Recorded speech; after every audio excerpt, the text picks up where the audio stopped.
Good afternoon, everyone. I am your host, Marwan Cameron. This is The Conduit. We have a very special show for you today. Let me make sure that everything is going okay on our end here. Yeah, we've got a treat for you today. It is the Conduit Legislative Roundup. Lots of stuff are happening here. In our House and our Senate. And so we're going to talk about some of the House bills, some of the Senate bills, and what's important, getting information from experts, talking about how you can get involved, and really, just trying to provide an education, right? Many believe that, the presidential election is the most important. And while that is important, in all honesty, is that down ballot stuff, the things that affect your day to day life, which are indeed the most important. So, like I said, we're going to go ahead and get into it here in about 5 minutes. I need to make some programming announcements here before we get going. Yeah, I'm super excited today. Let's see, make sure we're looking good here. All right. How are we doing there? Let's see, we got our volume going well. There we go. All right. Looks like we're doing good. All right. So, nope, not yet.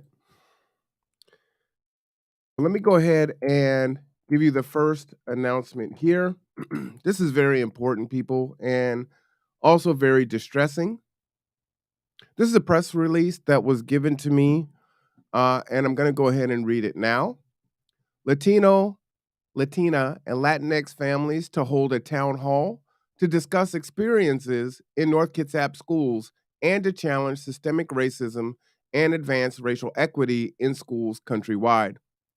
Latino families build on a November 2022 meeting to create safe space to share, partner, and make plans to address racial inequities in education in Kitsap County.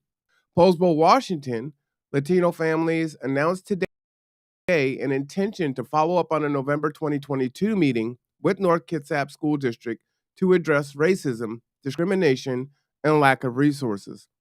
On February 7th of 2023, which is tomorrow at 6:30 p.m., Latino community will gather with other Kitsap communities of color and supporters to address systemic barriers and opportunity and combat injustices faced by communities of color in Kitsap school system. The town hall will center on experiences of Latinx students and families and set the stage for a community-wide commitment to change. Okay? The Kitsap Sun documented the November 2022 meeting in an article. Latino parents, students say they face racism, discrimination in North Kitsap High. I'll go ahead and pin that in the description if you want to read that. Upwards of 40 people attended the meeting, which lasted nearly 3 hours. Latino parents shared stories of racial bullying by teachers, discrimination by teachers, lack of access to translation materials, bullying on public school buses, and more. In one example, Latino students from Kingston High School were told by teachers, go back across the border. In North Kitsap High School, a parent reported that her son's teacher told him his difficulty studying was because he ate too many burritos. A father reported that his daughter has been called a beaner and told to go back to Mexico. And multiple parents shared that at elementary schools, there are inadequate language acquisition resources, often leaving peers to tutor fellow students. Latino families report not being given critical communication from the district and school in an accessible format or in Spanish. At the meeting, they requested to receive these critical communications. Families were asked to contact the L coordinator or the EL coordinator directly, but when they left messages, their calls were not returned. The Latino families at November meeting expressed a desire to support the education of not only their students in North Kitsap School District, but also many of the underrepresented groups and ethnicities in Kitsap County. The families also expressed a desire for actionable change. So again, this is going to take place tomorrow. Again, as I shared before, Friday, February 7th at 6:30 p.m. So I wanted to make that announcement there. for everyone to have that. All right. Now let me jump into my chat here. Facebook some of that looks like I'll be doing okay. Let's see. Let me go ahead and pull this up here. So as it is a let me just share the format of how this is going to go with everyone. So folks are like literally doing work as we speak. So the intent is for them to drop in and out as they are available to do. And let me see. Let me go ahead and pull this. I think it's the press release. Okay.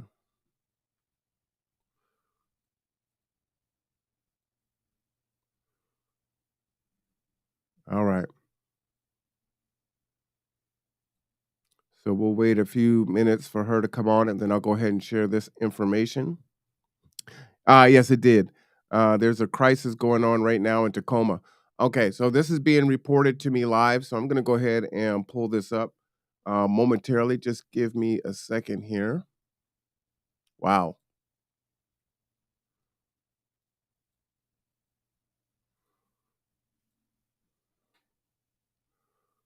that is something. Copy, paste that, and then yeah. So this year, I'll tell you, at the end of really toward the middle of 2022 is when the Conduit G2 and myself personally started getting more involved with politics. Just to give you a little bit of background, and we started covering things like what's going on in our local government, especially around the unhoused on ML King, which is really important. REACT, which is the racial equity um, action committee. I'm pretty sure I just butchered that acronym, but I got a lot of things swirling in my head now. So forgive me, React, for butchering the acronym there. And being an advocate, and not only that, but also trying to empower others through education and knowledge. Uh, Started doing a Sunday show covering what was going on during the budget time, which was really, really important. Uh, that was seriously just popping this up here. Seriously important to understand. $200 million are flowing into into this city, and where does the money go? Right? Who gets the money? Um, what are they spending money on? What do they prioritize? What is the justifications for how money is spent? All those things are critically important.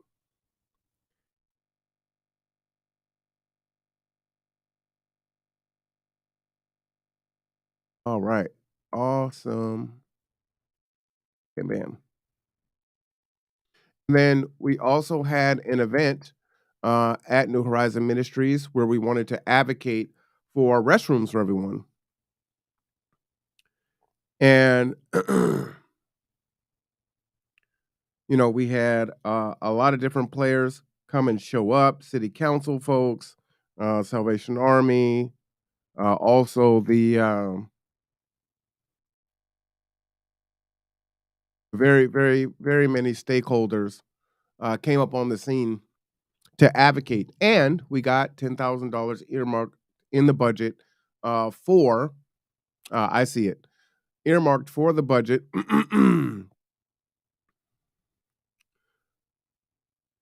for the unhoused in regards to restrooms down on MO King. As such, as the new year has changed, I applied to be on the audit committee for the city of Bremerton, and I was unanimously elected to that. So I'm very excited about that. And what I told them is the reason that I was doing it is one, I don't know anything really about government and how things work. And I know a lot of my community members, right? If you have a jury of your peers, my peers don't either. And as such, the only way that we're going to know that is if people get in and they share that information out. So I told them that I wanted to be a part of the audit committee And the purpose of me wanting to be on the audit committee was one, for me to learn for my own edification, but also to share that information out to the masses so they can get an understanding on how the city of Bremerton operates from a fiscal standpoint. And so that they voted me in. I had my first meeting at the end of last month, which was just 2 days ago. And so we're gonna go on that journey together. And so here we are, and now we're advocating for House bills and Senate bills. You saw me testify a couple weeks ago. We're going to be taking students to Olympia here on the 20th of February to advocate. And so on and on we go. You know, we're going to work on trying to get out the vote and do some other things. But let me get into this right now. And our first guest may not appear, and shout out to Maru Mora, because right now this is happening in real time. So I'm going to go ahead and read this. Now, understand when we see tear gas, this is Tacoma. This is not the East Coast. This isn't on the border of Texas. This is Tacoma. Hunger strike at the Northwest DC expands to more than 115 people. Immigration authorities brutally spray strikers with tear gas and mock them. The detention center. So this is the Northwest Detention Center. Okay. I'm going to go ahead and read this because we need to know what's happening, right? This is literally 40 minutes away. Yesterday, February 1st, detainees inside 2 units within Northwest Detention Center F3 and F4 began a hunger strike to protest inhuman conditions inside the infamous detention prison. Today, more than 30 detainees within another unit joined the protest, growing the total number to more than 115. Strikes so far. GEO Group responded by retaliating against detainees in Unit F4, where earlier that day, one of the hunger strikers attempted suicide to call attention to their plight. Okay. One detainee speaking anonymously to La Resistencia said the situation worsened. They threw pepper spray and gas bombs through the ducts. We were choking from the smell. The official who gave us orders simply said that we had to lock us down. We begged them to take us into the yard, but they only laughed at us. Finally, one official who could no longer breathe ordered the unit evacuated, though they did so one at a time rather than allowing them all out. Wow. GEO is a private for-profit corporation, just for your information, but they only laughed at us. Finally, one official who could no longer breathe ordered the unit evacuated. They did so one at a time. Think about that. You're choking, you can't breathe, rather than allowing them all out. A person in a separate unit spent 20 minutes unconscious before GEO Group called a medic unit. This was due to the gases coming in through the vents into the rest of the units. The rest of the F4 removals are currently in lockdown at a different unit or in solitary confinement. Now, this isn't a prison. This is supposed to be a detention center, right? Then they have solitary confinement. Okay. Detainees in other units reported that the GEO Group used so much gas that it spread elsewhere in the immigration prison. Some of them chose to spend the evening in the cold in the yard. It was 32 degrees last night here in Kitsap County. That's freezing temperatures. Some wore multiple face masks. Some more wet their masks to avoid inhaling toxic gases. And 2 people from the G4 unit are currently in the hospital. And understand, these are families. These aren't individuals, families. As of this morning, right? This morning today, people in that unit report ICE officers already appeared to be ready to negotiate with them to end their hunger strike. They are demanding the following: real food. People get sick from eating what you give us. They deny us fruit and provide fake soy meat. Okay. We don't know if we don't care. Number 2, regular meals times, they change constantly. You don't even know when you're going to eat. Low commissary prices. Current ones are prohibitive. Administration used to provide a commissary bag, but no more. ICE took away our only decent source of food. So it sounds like there was a way for people to buy food that was human for consumption, but they took that option away. Real cleaning. We are not in post COVID. Real COVID-19 preventative measures, right? Which those two definitely go hand in hand, right? Especially when you're talking about a large amount of people. Jobs that pay at least minimum wage. They took our jobs but won't properly maintain the prison or even pay us to do them. CEOs withhold recreation unless we clean. Wow. Haircuts more than once a month. Decent clothes. Current ones are full of holes, dirty, and not even dry. I'm putting all this stuff in the chat. Decent bedding. We are handed child-sized blankets, and our sheets are not changed. I can imagine probably, the hospital blankets that are super thin, not going to keep you warm in big drafty areas. Better medical services, including dentist visits with real care. Current dentists won't do anything but pull teeth. We're not going to try to save your teeth. We're just going to pull those things.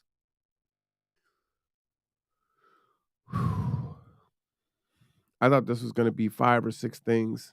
And, well, sorry. Real tension from ICE. Officials barely stop by and they don't know anything about our cases. No retaliation against us. So there's a real risk in talking about this, advocating, pleading for help, to be treated humanely.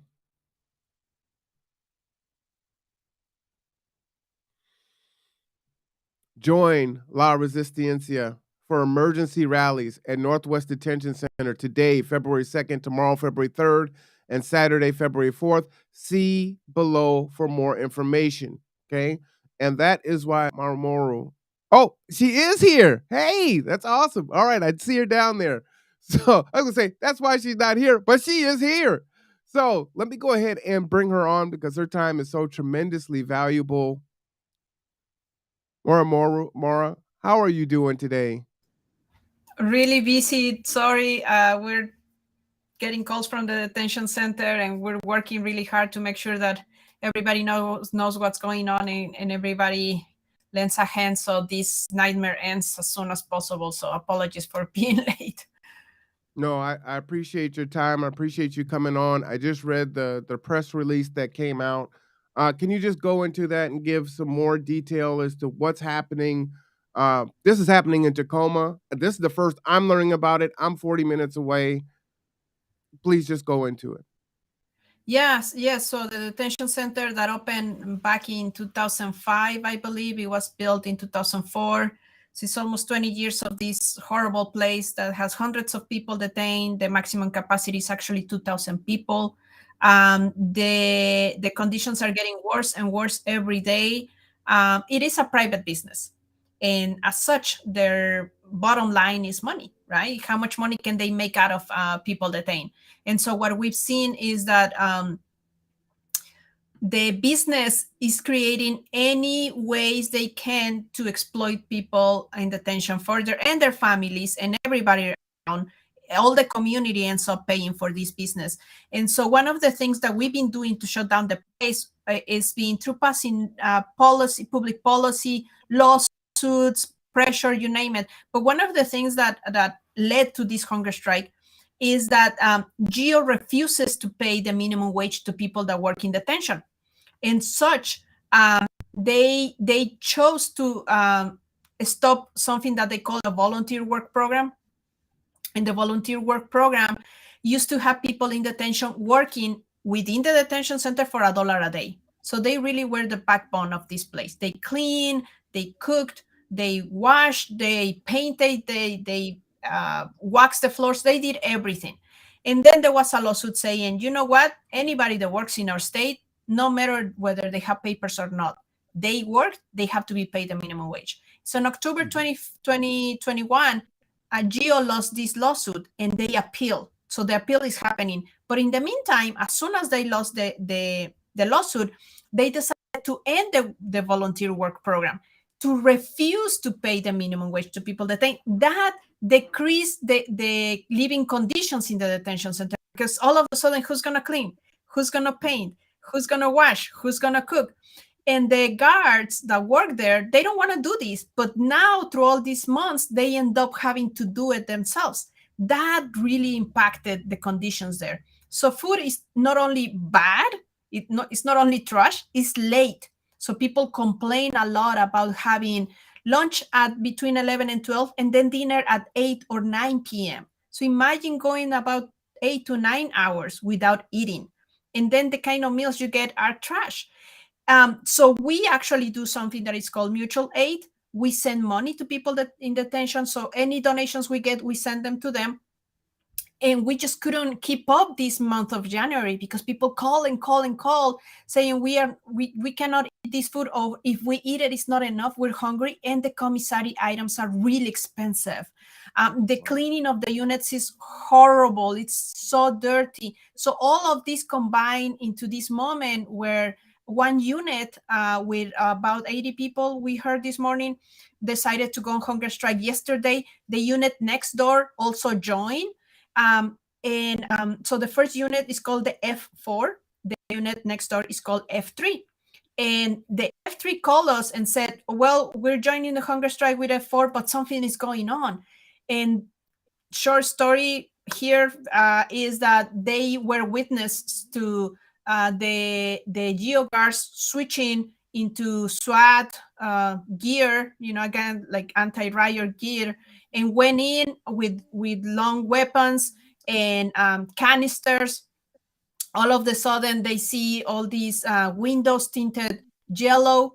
They also noticed that the guards were playing with the cameras and trying to move the cameras or cover cameras that were facing that unit.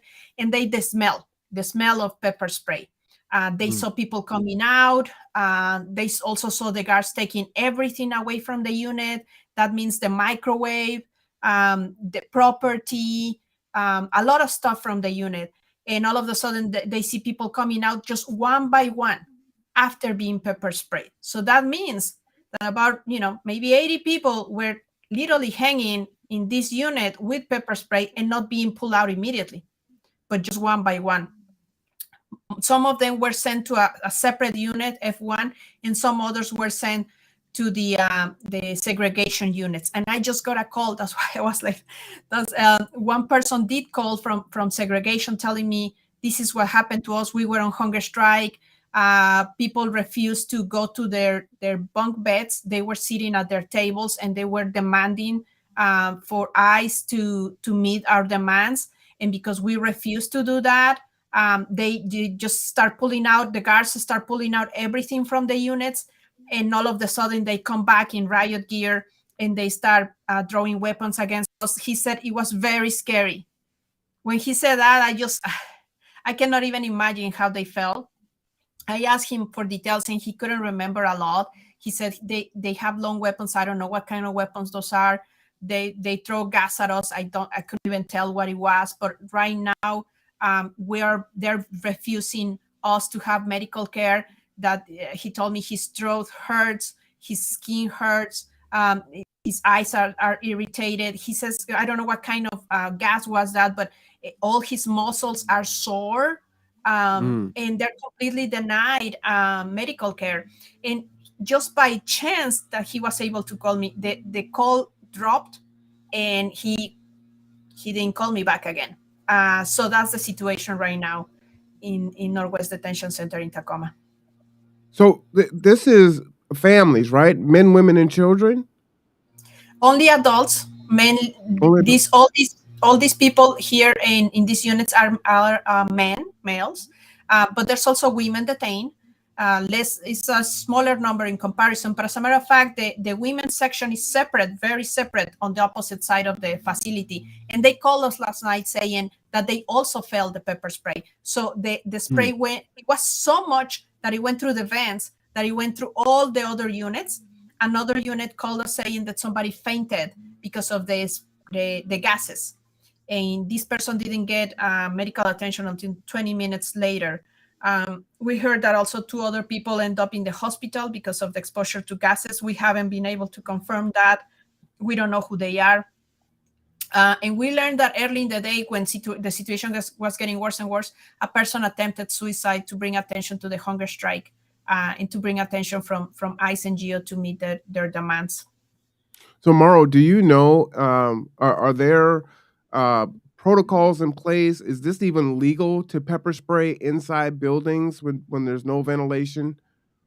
As far as we know, there's not really a protocol for this. This had never happened here in Tacoma, yet it happened some years ago in another geo facility in California, Adelanto, where there were the videos, the videos that the people in detention later were able to get, where it shows how they're sitting at their table, similar situation what they just described here.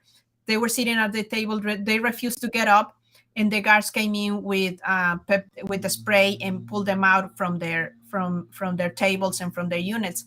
But that was filmed, and in this case, they purposely had the cameras away so there would be no video of this situation. So we don't believe it's legal.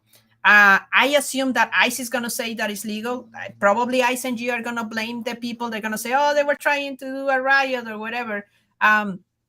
It's not new how ICE and GEO retaliates against hunger strikers. What is new to us here is that they have used that level of violence against people in detention. We have seen retaliation of all sorts, sending them to segregation, even deporting them, transferring them to other facilities, right? But we have never seen pepper spray here being used before until now. For those of you that are joining us, our guest today is Mora from La Resistencia. Am I saying that correctly? And she's talking about what is happening in real time in Tacoma, and this is a human rights issue that is critical, and something needs to be done. Is there a way that local government can do an injunction and step in here and fix the situation? Yeah, we've been trying many different ways. As a matter of fact, we have been working with City of Tacoma for some years to empty the place. Years ago they agreed to have a detention center built in their city. Now they disagree with the fact that people are detained in their city. So we applaud that, but it's not enough. So we've been working with the state to pass a policy that allows the state agencies, and in this case local agencies such as the Tacoma Pierce County Health Department, to go in and inspect the facility unannounced. Because right now, if a state agency or the local health department wants to go in, they refuse the entrance. Geo says, Mm. no, you can't come in. I have a contract with the feds. And the health department is like, oh, okay. And they leave. Wow. So what we're saying is, no, we need a policy that standardizes all our state agencies, including local health departments, to go into civil detention private facilities such as this one, to inspect and inspect unannounced, because there's been inspections of this place, but they're all set up, right? Hmm. So Hmm. people tell us ahead of time, oh, somebody's coming, there's some inspection, because all of a sudden we're getting better food, they're cleaning, everything looks fine, is shiny. Yes, because an inspection is coming. So that obviously is part of how the system sustains itself. So we actually are just introduced a bill in the legislature, is the bill HB 1470. And that is precisely what we want to do. We want to standardize the conditions that are already in place for certain facilities to all facilities in Washington state that are civil detention private, and that allows our state agencies, the Department of Ecology, the Department of Health, Department of Labor, all of them, to go in and make sure that we have access to this place. And if this place is not meeting the standards, the basic public health safety standards, they should be shutting down the kitchen, they should be shutting down the laundry, those kind of things. And that is what we're trying to do right now. As a state, that is something that the state can do, and we know the city of Tacoma wants also to have a better system, so the local health department can also go in with the authority to inspect at any moment. So I'm looking at the House bill here, and it says February 7th is the House Committee Safety, Justice, and Reentry meeting, which is at 4. Are people able to make public comment at that time? Yes, they can actually go right now to the website and sign pro, please. And they can send also a statement ahead of time, a written statement in pro of the bill. Some of us will be there to testify in person. But it will be really important if you all show your support, sign pro for this legislation, that we hope that it becomes a law as soon as possible so we can utilize it, because it sounds good in paper, but until we actually put it in action, these kind of things that these guys were complaining about, if we had had a system in place, we probably could have avoided this situation, right? Because people would have a conduit, a real conduit to grievance these problems and solve these problems.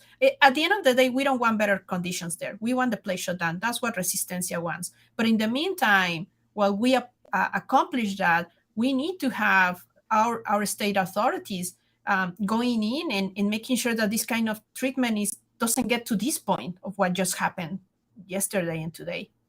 Absolutely. We have a question in the chat. Didn't the state outlaw for-profit prisons? They did in 2021, HB 1090. And what happened is that the law that we worked on, HB 1090, was modeled after another law from California, which is AB 32. And back then in 2019, the Trump administration filed a lawsuit against California because of that law. When Biden came into office, he continued that lawsuit. And this lawsuit was lost by California in the Ninth Circuit. California decided not to appeal because the kind of Supreme Court we have, very likely they would lose and they would set a precedent for the rest of us. And so now what Gio is saying is, look, California said this is not right. So, yeah, I mean, the Fed said California, what it's doing is not right. So therefore, HB 1090 shouldn't be no more. Right now, HB 1090 is still law, but it might have an impact later on possibly in the next year, where the feds are going to come and say, no, your law is not good anymore. What they're arguing is that they're saying that we cannot tell the feds who to contract with. Gotcha. But what they're saying is that this is a private business. So if it's a private business, our state agencies should be able to go in and inspect like any other business, right? Like if you go to a restaurant and you get sick, you can complain, and the local health department should go in and make sure that that doesn't happen again. That's where we're coming from this time. So even if we end up losing HB 1090, we should be able to HB 1470 to go in and take on those inspections. And so you it sounds like you have a lot of experience with House bills. So can you kind of tell folks, if you're successful with this House bill, what is the time frame from the time that you go and testify on the 7th? When could there be some change? Well, by the end of April, early May, we should have the governor signing the law. And as soon as it's signed, it becomes effective. And so that means that as soon as grievances happen, the state agencies should be able to go in, inspect. And if there's failures to the inspection, they should be able to file for fines and fees. And if none of those things work, we can always go to the Attorney General and make sure that these civil detention facilities meet the standards, but also meet the consequences of not meeting the standards. So it would be as soon as the governor signs us into law. Okay. So tell us, what can we do? How can we help now immediately, right? I mean, that's May, and there's still a process there, but there's a crisis going on as we speak. So what can we do to help? And what outcome are we looking for? Well, we're looking for everybody that was in the 4 unit to be given medical care and be released from segregation. To make sure that the SWAT team doesn't go in anymore into any of the units that are right now hunger strike. And in our social media, we have phone numbers for the facility and some emails from for the authorities of ICE within the facility. So we want people to email, call, please express your opinion, express your outrage, right? That this what they did is not only wrong, it's not forgiven. We're not gonna forgive this. It cannot be forgiven what they did to these guys. ICE always says that people in detention have the right to protest. But every time they do it, there's always retaliation. But the level of retaliation now is really, really scary. So in our social media, we have Twitter, we have Facebook, we have Instagram, we even have TikTok now. And it would be great if people can follow those calls to actions, do the calls, send the emails. But tonight and tomorrow we'll show up outside the detention center at 7 p.m. So it Okay. would be great to have some people showing up with us. We'll also come back on Saturday at noon. But it would be great to have some people come in because when we're outside the detention center, we do video calls if possible with people in detention. And when they not only see us doing a video call, but literally being outside the detention center, it totally changes, right? It lifts their spirits. They know that when we're saying we're with you, it's true. We're literally outside with them, fighting this fight with them. So it would be great for everybody to make sure that show up to the rally. And if you can show up to the rally but you want to do more than just calling and emailing, we're asking people to take a selfie right now. Just Okay. write a sign that says I support the hunger strikers, meet their demands, free them all. Take that selfie and post it and tag the president of the United States, Secretary Mayorkas of Department of Homeland Security, and tell them to shut down the detention center.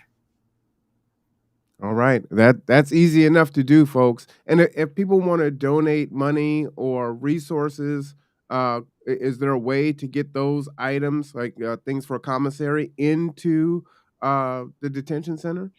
Sadly, no.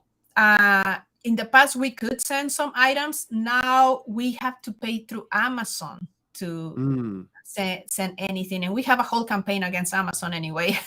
So we don't do that. What we do is we send money orders to people in detention because there's an online system to send money directly and quickly, but that system charges $7 for every transaction. So if we want to for send every 20, transaction. mm-hmm, Wow. yeah.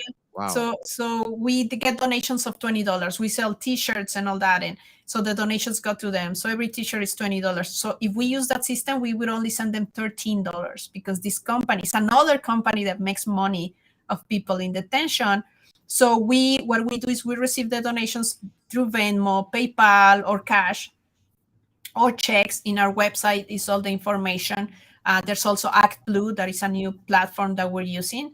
And so as people donate to us, we literally go and buy money orders at the store and we fill them out by hand and we send a letter, right? We literally send letters to people in detention and each of them get this envelope with their money order and a letter from us. And it takes longer, but we at least make sure that they get the full $20. And they also get to hear from us through the letters. We even have a pen pal program as well. So yeah, we try to make sure that people understand we don't want people in detention with $20. That's not our goal because the $20 is not for them. But the situation is so dire inside that we cannot just turn around and say, okay, we'll get them out someday. And in the meantime, whatever. We need to make sure that they eat, that they have, a hat, a socks, toiletries. They just email us today saying that they needed toiletries. Even to send us an email, it costs 50 cents per 500 characters. So if we want to be Or in an touch, email? mm-hmm. Wow. So we send an email that it costs us 50 cents for 500 characters, but for them to reply to our email, they have to pay 50 cents too to reply to our email. So when we send them the $20, it's for some commissary items, but it's also communications, not only with us, but with their families. The phone calls cost, the video call cost, the emails cost. So it's a lot of work that needs to be done, and that's why we fundraise. Literally every dollar that we get through these donations, everything goes to people in detention. All right. Again, I want to thank you for coming on, Maru Mora. I have it on the screen for everyone to see today from 2 to 7, tomorrow from 3 to 7, and Saturday 4 to 12 at the Northwest Detention Center, which is at 1623 East J Street. Please join La Resistencia and their campaign for humanity. I mean, just plain and simple. Yes. This is going on right now. There's a lot of things that you can do, as Maru was sharing with us. I didn't even think about being a pen pal. Folks sometimes don't think they can't. I don't know what I can do, but there's so many different ways that you can get activated, and every little bit helps. So I encourage you to get involved. This isn't on the border of Texas. This isn't in California. We're in Kitsap County. This is 40 minutes away, right? This is right next to you. This is your neighborhood. So I encourage you to really get involved here. I'm just looking at my chat here. Just want to make sure that Uh, so the it was the dates and the time. So February 2nd, 7 p.m., February 3rd, 7 p.m., February 4th at noon. So not 3 to 7. It's just so tonight we'll be there at 7 p.m. Tomorrow we'll be there at 7 p.m. again. And then on okay. Saturday we'll be there at noon. All right. And there is the address there. Just wanted to pop that up. We'll put that in the chat. We're going to be on here for a few hours today, so we'll continue to check in. Are there any final thoughts that you want to leave us with, Maru Uh, Mora? I just want to thank you for the chance. I really appreciate the opportunity. Especially we need people from Tacoma, right? This is your neighborhood. When we heard about that the all the efforts in Tacoma to have a livable city, a healthy city, that also implies not having a detention center where hundreds of people are there in the middle of the port, not only facing all these horrible conditions, but also the horrible conditions right outside where they're at, which is the port, all the pollution, right, all the contamination. And as we feel that the pollution should be fixed and the land in that area should be given back to the Puyallup tribe, it means also shutting down the detention center. So we hope that people from Tacoma support that effort and they see the shutdown of the detention center as part of having a Tacoma that is livable and there is equal and gives equality to everyone in the city. All right. I wanted to just bring Anika on before you jumped off, Maru Mora. In case you hadn't met, this is Anika Large from Kayak, which is an awesome organization right here in Kitsap County. How are you doing, Anika? Can you hear us? Yeah, I can hear you guys. I've been listening. It's been really cool to get this information. Absolutely. Well, I wanted to again thank you so much, Maru Mora, for coming on. You have an open invitation to come on anytime. Please give us updates, and we will try to do everything that we can to elevate this and get folks to come out and support. Thank Can you, I everyone. Maru, can I ask you a quick question before, if you have time? I know that there was the bill, and I think it was 1090 that you mentioned that was going to end private prisons, and I missed where you talked about why that isn't going to shut down Northwest Detention Center. Because we model this law on a California law from 2019 that the Trump and the Biden administration decided to challenge, and in the Ninth Circuit, the California law was lost. So California decided not to appeal to the Supreme Court, and so that on those the AB 32, which is the law from California. And although our law is still valid, maybe within a year the feds are going to say, AB 32 is no more, yours is not either. So that's why we're prepping with this kind of policy right now. to ensure that, well, if the feds don't agree with us, that we should be deciding which kind of businesses we want in our state, at least we should be able to go into these businesses and regulate them through inspections. Yeah. Awesome.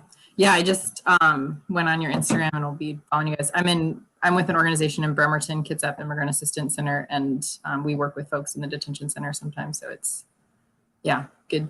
We appreciate the work you all do and the updates that you give out too. So thanks. Thank you. Thank you. Well, thank you again. And gotta run. Hope to have everyone taking your selfies. At least take your selfies and post them. That would be really important for us. Thank you so much. Thanks. Thank you so much. We really appreciate you. All right.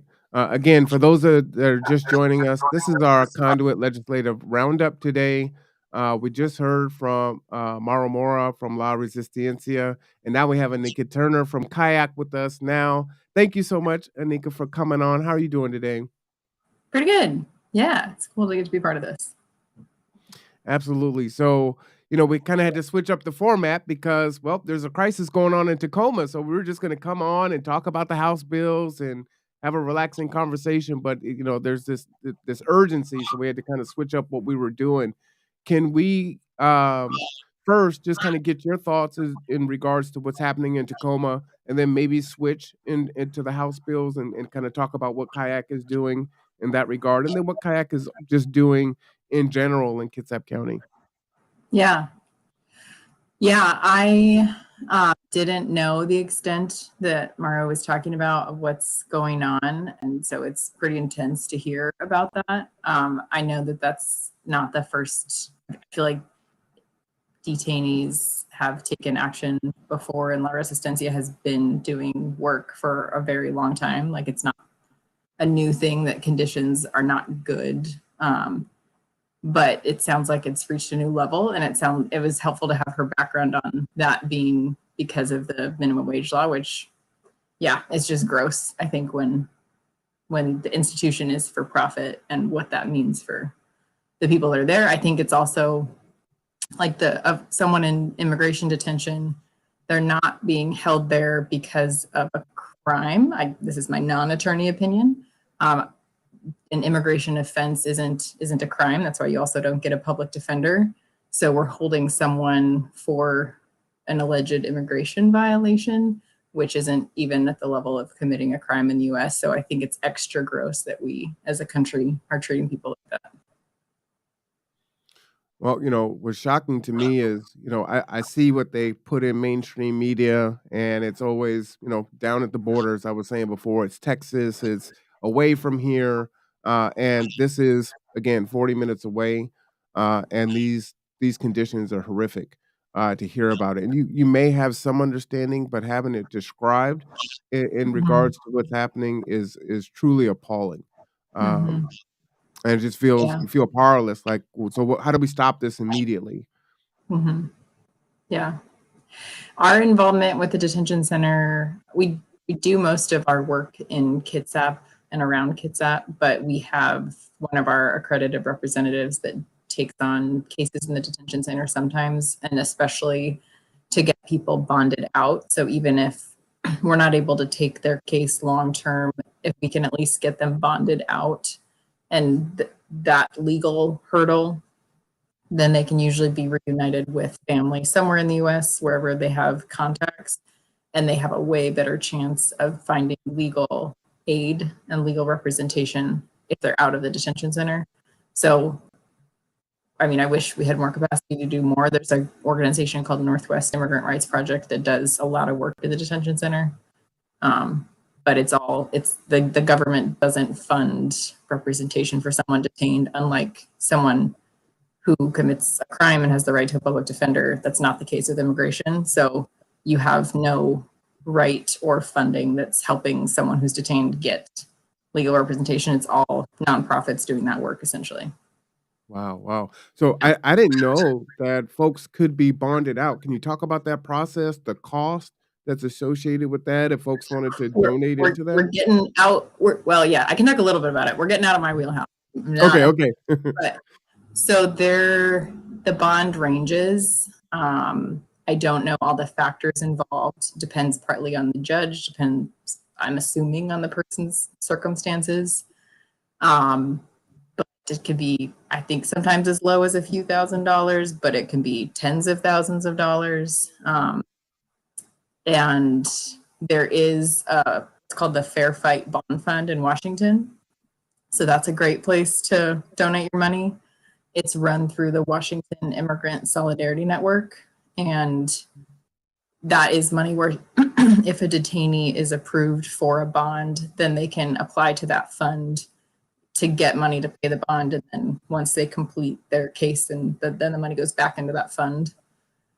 So yeah, absolutely. I mean, I donate to that fund. I very much support that. I mean, these are all things that I've never heard before. I wanted to pull up your website. Fair Fight Bond Fund is what that's called. Let me show the Kitsap Immigration Assistance Center website here. And of course, you can donate to Kayak also. Act tonight. State your position on Senate Bill 5109. Can we talk about that? That was from a few days ago. Yeah, I will talk about that. That specific call to action is from last week. Well, I mean, can you talk about the Senate bill? Yes. So this year, because it's very difficult for federal immigration reform to get passed, it's more possible at a state level. And a group called the Washington Immigrant Solidarity Network, or WISN, has been working for the last 6 years or so, 7 years, to push policies at a state level that would make lives better for everyone, and especially for immigrants. And one of those was the 1090 bill about closing private prisons. A couple years ago, they've also had another one, Keep Washington Working, that outlaws local law enforcement's cooperation with ICE. So you can't, hold somebody in jail beyond their sentence just so that ICE can pick them up.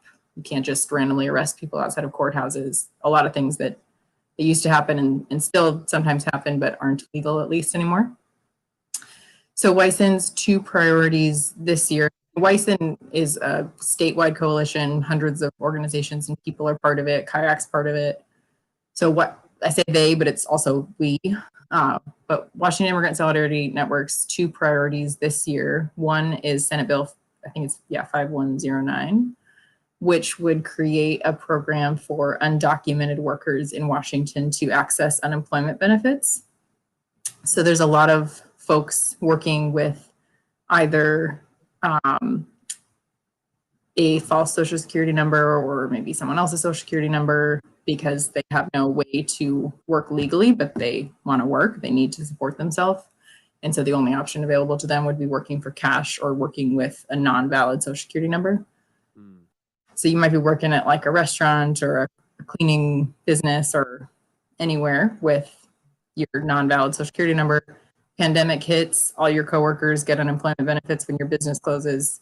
You've had the money taken out of each paycheck that we all have taken out of our paycheck for unemployment, but you cannot actually access that. You cannot apply and get those funds, even though someone with a valid social working, you have the right of applying for unemployment if you lose your job and meet the criteria. Someone without a valid social who's working, paying into the same system, has no way to apply for those funds. So this would create a separate fund that would allow for unemployment benefits for undocumented workers. And part of the reason for it being a separate is to protect people's information from government, members of the government that might try to use that information to do people harm. So that would be a big deal.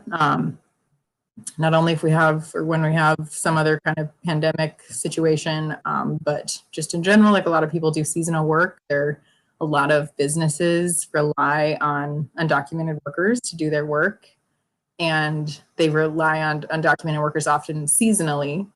But and for a lot of jobs, if you have permission to work in the US, if your job is seasonal, you qualify for unemployment during those shoulder seasons. But once again, if you're undocumented, no, you're just out of luck. It's not your fault that you don't have work anymore, but you don't have income anymore. So this would be a pretty big deal. So that's one proposal. The other one is it's it's a bill that's being sponsored in the House by Representative Ty, but I don't know if it's been introduced yet, and I haven't heard what the bill number is yet. But it's going to be titled something like Health Equity for Immigrants. And we are especially excited about this one because it would create the option for immigrants, regardless of immigration status, to have health insurance. So right now, if you don't have legal status, whether you're here with a pending case, you've jumped through all the legal hoops, you just haven't been approved yet, or whether you're here living under the radar, you came because you needed to, but there's no legal path for you to gain status, that you currently have no way to have health insurance. If you don't have a social security number that's valid, you can't even buy health insurance. So let alone, and also, as we know, health insurance is very expensive, and most of us couldn't afford it if someone wasn't paying part of that. So the second bill, the Health Equity for Immigrants bill, would make it a law for that immigrants, regardless of status, could get health insurance.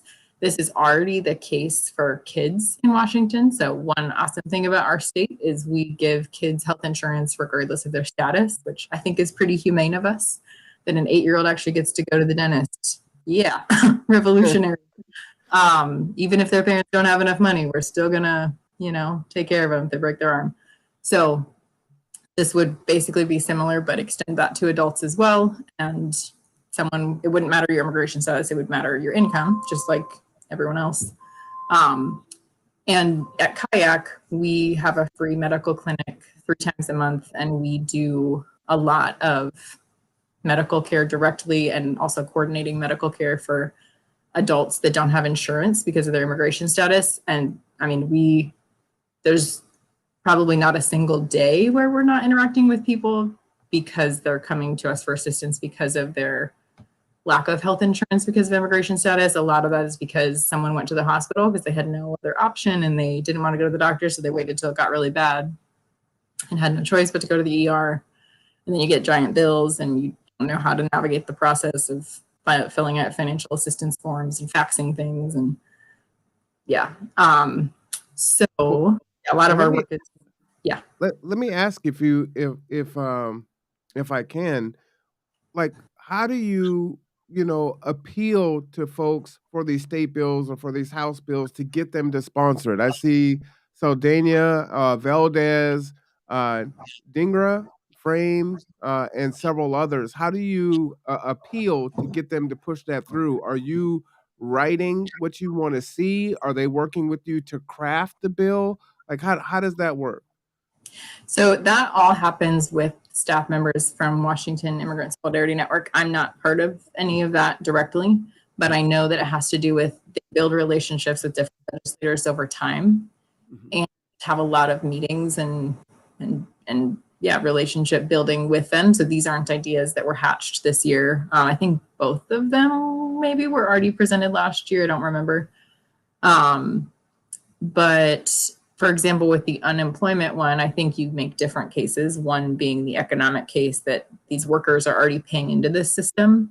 So why would we not allow them to have benefits from it?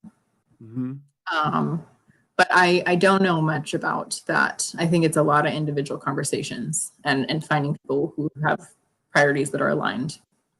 And so it sounds like the Solidarity Network will talk with Congress, but for boots on the ground, they'll come to Kayak for testimonials and stories. Right. So it's more kind of indirect in that way. Like, what's really happening? We need that so we can tell those stories and advocate. Yeah. And Wyson, every staff member I've ever met that's with Wyson started really small and they've grown a lot, but every staff member that I've met is an immigrant or a child of immigrants. Most have been undocumented at some point in their lives or even currently are.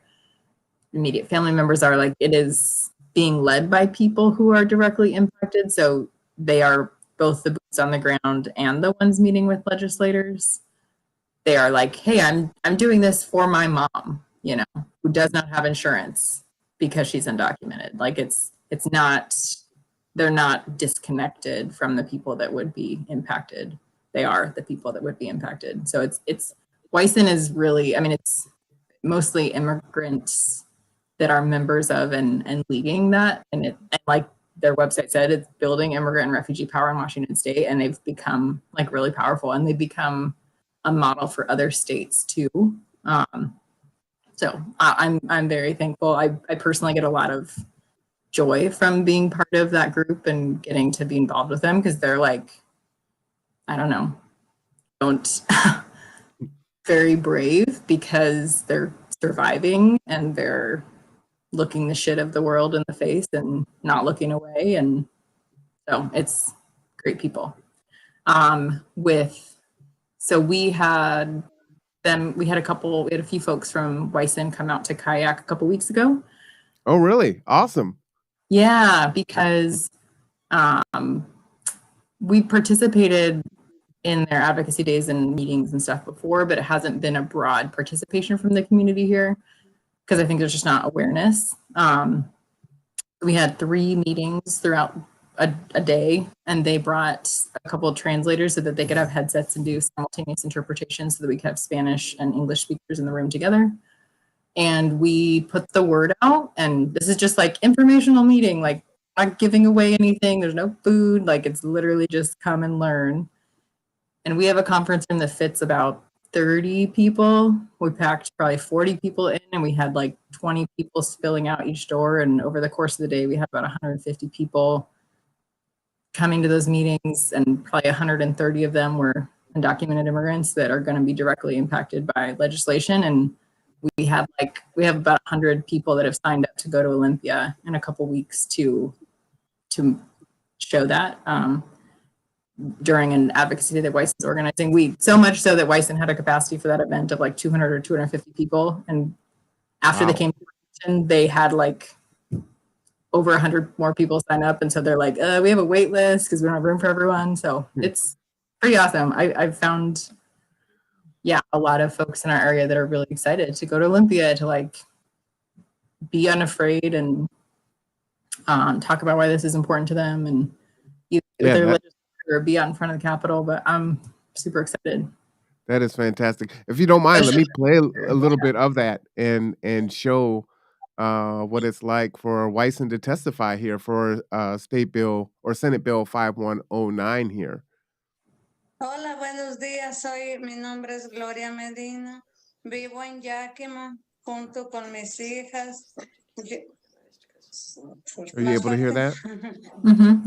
Emigré en Yakima del 1992 y tengo 29 años trabajando y contribuyendo con mis taxes en este estado. Hace 3 meses perdí mi empleo, antes del Día de Acción de Gracias. Soy madre soltera y soy la que mantiene mi hogar junto con mis hijas. Perdí de mi sueldo, cual me puso en total pánico porque como muchos de nosotros, con lo poco que ganamos, estamos de cheque a cheque. Apenas cubrimos nuestros gastos para nosotros. Estos 3 meses ha sido una batalla constante sin poder pagar mi renta, biles, internet, comida, celular, gas, aseguranzas y asistencia personal, y para el hogar decidiendo que es más importante en el momento, porque no alcanza para más, aplicado para varios empleos en los cuales han sido discriminados. Muchas gracias. Gracias. Tenemos la interpretación ahora. So, what I wanted to ask you. Whoops, let me go ahead and pause that there. it didn't look like she was inside the rotunda, I guess that is. So are they able to testify Yes. So remotely? Okay. yeah, hearings are happening. I think you have the option to go in person. I don't know, but it's mostly happening remotely. Gotcha. And so it sounds like it's probably pretty at capacity already for a few weeks. But if people wanted to get involved, they should go directly to Wyson. Can they come to Kayak and you direct them there if they're local? So I think either, but one good option is going to wyson.org and signing up. If you click on Take Action, you can sign up for updates. And then when there is a hearing for either one of these bills, they will send an email, which is the one that we posted on our website. That's take action tonight, go to this link. Some people might be familiar with signing in pro. You're saying like, this is my name, this is where I live, so that that message goes to your legislator, and you click pro, like you want this thing to pass. You can put in a message about why if you want or not, but it does really help. Like when they do those hearings, a lot of times they'll say, you know, how many people signed in pro or how many people signed in against. So signing in pro takes very little time. And I trust Wyson, so I know if they're recommending something, my values are in alignment with theirs, and I will sign in pro even if I haven't read the whole bill because I trust them. I'll still do my research, but I would encourage people to sign up for their updates. It's very brief to sign in pro when they encourage that. We've been talking with healthcare providers as well that work with the immigrant community locally that are interested in providing testimony when that bill comes up for a hearing. So we're going to be sending targeted emails out to folks to ask them to provide remote testimony as well. So I think it's important to have immigrant community members who would be directly impacted and also professionals who can speak to the impact they're seeing as well. So yeah, I mean, if someone wants to testify, they're certainly welcome to do that, but even just signing in pro is helpful. Man, I can't tell you how much I've learned just in, I mean, this has been going on for 1 hour and 1 minute, and I've learned more in this hour than I think I've learned in all of 2023 so far. This has been tremendously informative.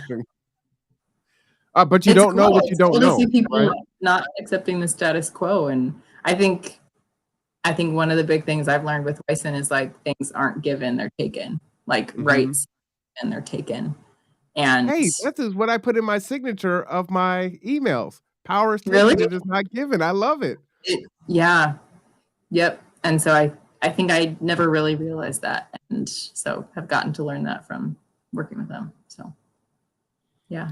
Well, you know, I also don't want to keep you forever, but I just want Thanks to for having kind me. of give you the floor. Let us know what you want to leave us with today, and you know, we will have you on proper. This was impromptu because you know the legislators is going on, and as I was saying at the beginning of the show, I am now directing my gaze into politics and trying to elevate and inform others through this platform. And so I'm going on this journey and taking everyone with me. But Yeah. what do you want to leave people with? I think for folks that are, I mean, in and around Kitsap, like there's great ways to support our immigrant neighbors. And some of those ways is, you know, if you're a landlord, be a flexible landlord and call us if you want help interpreting with your tenant, but be willing to rent to somebody if you don't share language with them, or if it's, I don't know, if it's hard to verify their income with the normal documents, but they have income and they've been paying an expensive rent somewhere else, like why not rent to a family that really, really needs it? That's absolutely going to make their rent payments. So I think being a landlord, if you're hiring someone to clean your house, you know, do your lawn care, that's awesome. It's putting money in often in the pockets of immigrant families. You know, get to know that person. That's an opportunity to have like a one-on-one interaction. And we have volunteers here who have built friendships with lawn care providers and like helped interpret for them with their taxes appointments, or like helped connect them to kayak for services, or when one was in the detention center, helped raise money for his bond to get out. Like I think having someone who's working for you doing something like that is an opportunity for a relationship. Like there's a lot of folks that are our neighbors that have different backgrounds than we do, and there's a lot of ways to get to know folks. So Also, we always need volunteers. We run off of volunteers. If you want to be a driver for taking people to appointments, if you want to tutor people for their citizenship interview, those are needs that we have, even if you don't speak Spanish. If you're an accountant and you want to help people file taxes, we have a waiting list every year of tons of people who want to file taxes, and we don't have enough people to do taxes. New programs grow as we have volunteers that want to take them on, and kayak's a good place to get involved if you want to just one-off volunteer every once in a while, especially if you speak Spanish. We will put you to work as much as you want interpreting. But even if you don't speak Spanish, then there's ways that are really important to our work to volunteer. So go to our website and find info there. All right. Well, man, I appreciate you so much for coming on. We will have you on proper where it's just talking about kayak. But I want to bring on our next guest while you're still on. Thank you so much, Kelly. Olson, coming from Silver Survival. How are you doing today? I'm doing great. Thanks for having me. All right. Well, I'm so glad that you came on. Do you know Annika Turner from Kayak? No, I don't. I haven't met you before. Nice to meet you. I'm Nice to meet definitely you as familiar well. with the organization. Yeah. Good. Cool. So that's one of the things that I'm trying to do also, is just making sure as informal and as in passing as possible, is just introducing people to each other. We're all in the same community, especially here in Kitsap County. So there's no reason for us not to know each other. And so, man, we could do what we want, right? That's why we work in these organizations, so we could change the game and do something different. So I really appreciate you for coming on in short notice. You didn't even have 24-hour notice and you came on. You're awesome. Let me give you a horn and applause. Good to meet you all. All right, you guys have a good one. All right, have a good one. Thank you so much. All right, Kelly, how are you doing today? Thank you so much for joining us. I'm doing great. Just busy and excited to be here, and just a lot going on. Absolutely. So let me go ahead and do my top of the hour. Everyone, if you're joining us, I'm Arwan Cameron. This is the Conduit. Today is our Conduit Legislative Roundup. You have heard from La Resistencia and Maru Mora and what is happening right now in the Northwest Detention Center in Tacoma. You have all the ways to advocate and get involved there. And we had Annika Turner come on from Kayak. And now in the second hour, we're shifting to civil survival. And I have to make a correction because I was calling it prison reform, but it's actually justice reform is really the terminology. Is that correct, Kelly? Yeah, I mean, prison reform is fine. Civil survival tends to focus a little bit more on reentry issues. And so, there is a lot of different bills going on. And so our priority tends to be reentry. We do support a lot of the other prison reform bills going on, and we do have one going on. So it's either one works. It's fine. So if you don't mind, will you just start off with telling us a little bit on, what is civil survival and what do you do? Sure. So Civil Survival Project is a small organization, although we're getting bigger. I think we have 12 people working with us now, but the organization was found by our director, Tara Simmons, and another attorney named Amanda Dubois. And really is about facing and dealing with the barriers that those of us who have been incarcerated, like myself, face as we try to reenter society. So I think there's something like, somebody did a study, there's something like 40,000 collateral consequences of having a criminal record. And so our director, Tara, had gone to law school and then was not allowed to sit for the bar and had to take it to the Supreme Court, and decided to start this organization to help work on getting rid of some of those collateral consequences. And the biggest way to do that is to change the laws that are actually holding us back. So we started off really initially focused on changing laws at the legislature, and that's still a huge focus of what we do. But we've also added a reentry legal aid project due to some of the bills that we passed that brings relief for people who have legal financial obligations that they owe. We've been able to pass some laws so that people can get relief from that. At this point, though, you really do need, you can do it yourself, but it helps to have legal counsel. And so we have 5 attorneys now that are helping people get relief from their financial obligations. So we kind of have 2 arms. The one arm that's helping people directly get relief through the court systems, and then the policy side, which is where I am working to change the laws. So that's a lot, right? And I have experience with civil survival because they were prominent at OC when I was teaching there, which I thought was fantastic because that is education is one of the best and fastest ways to change a person's outcome and their trajectory to take care of themselves and their family. So I just thought it was awesome that civil survival was there, and that's when I first met Tara and several other folks that were part of civil survival, and it's just gotten stronger from there because that was back in like 2013. So it's been around for a while and it's doing some great things.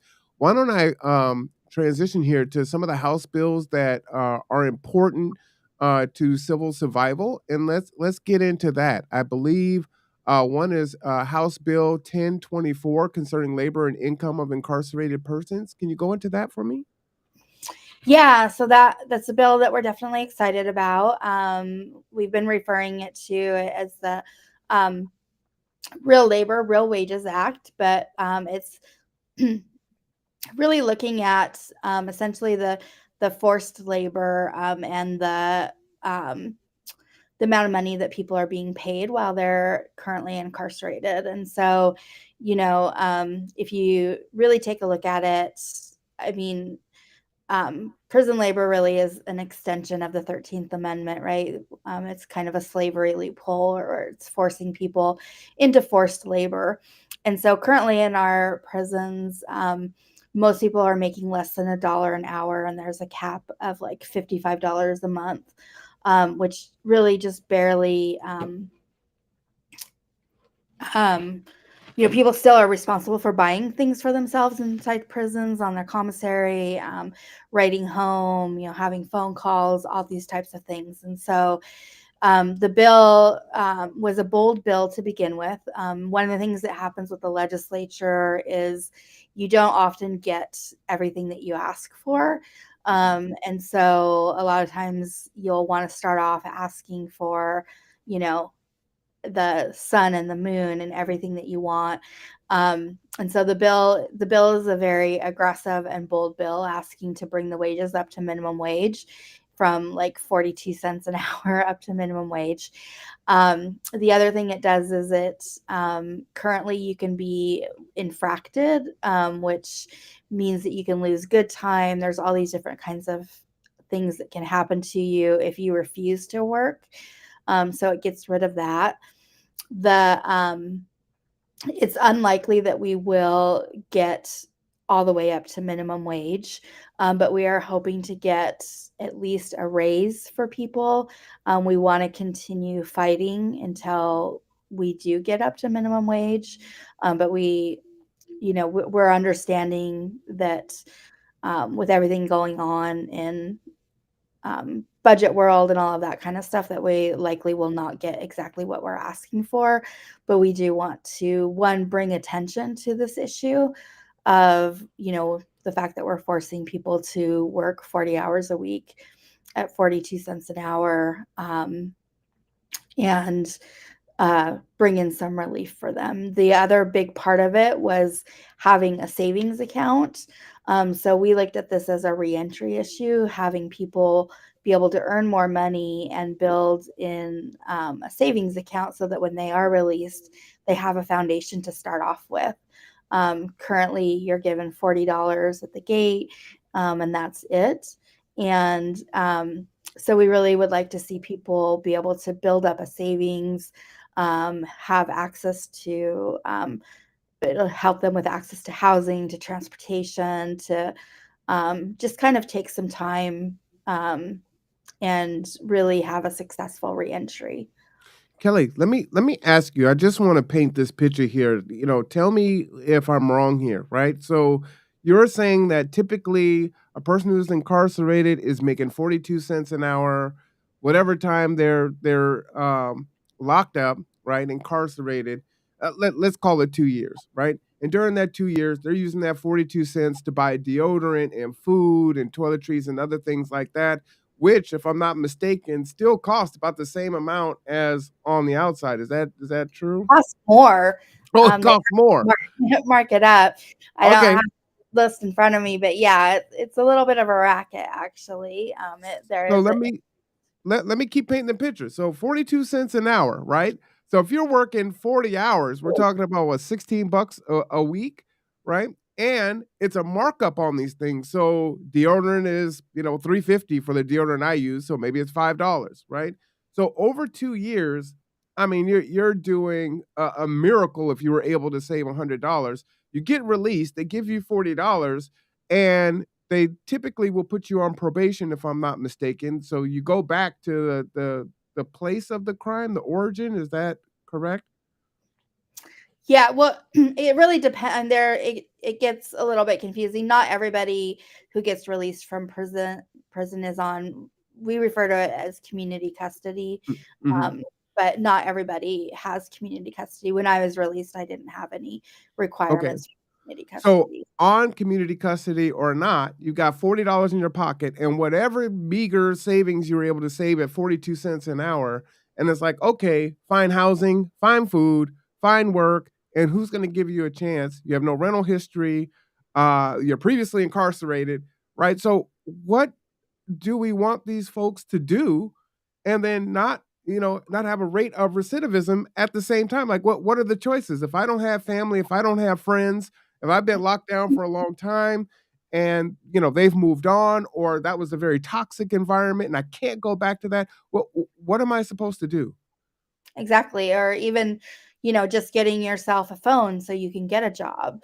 Um, access to transportation, so again, so you can get employment and get access to housing. And the other thing, out of that 42 cents, you also are paying, they're taking money out of that for your legal financial obligations, for child support, all of that. So you're, even at the They're 42 taking your cents. child support from 42 cents an hour? I'm Yeah. sorry, I laugh because it's so ridiculous. And I Mhm. don't think people realize that. And they say, hey, pull yourself up from your bootstraps. Or they say, well, if you can't do the time, don't do the crime. And that's not helpful, right?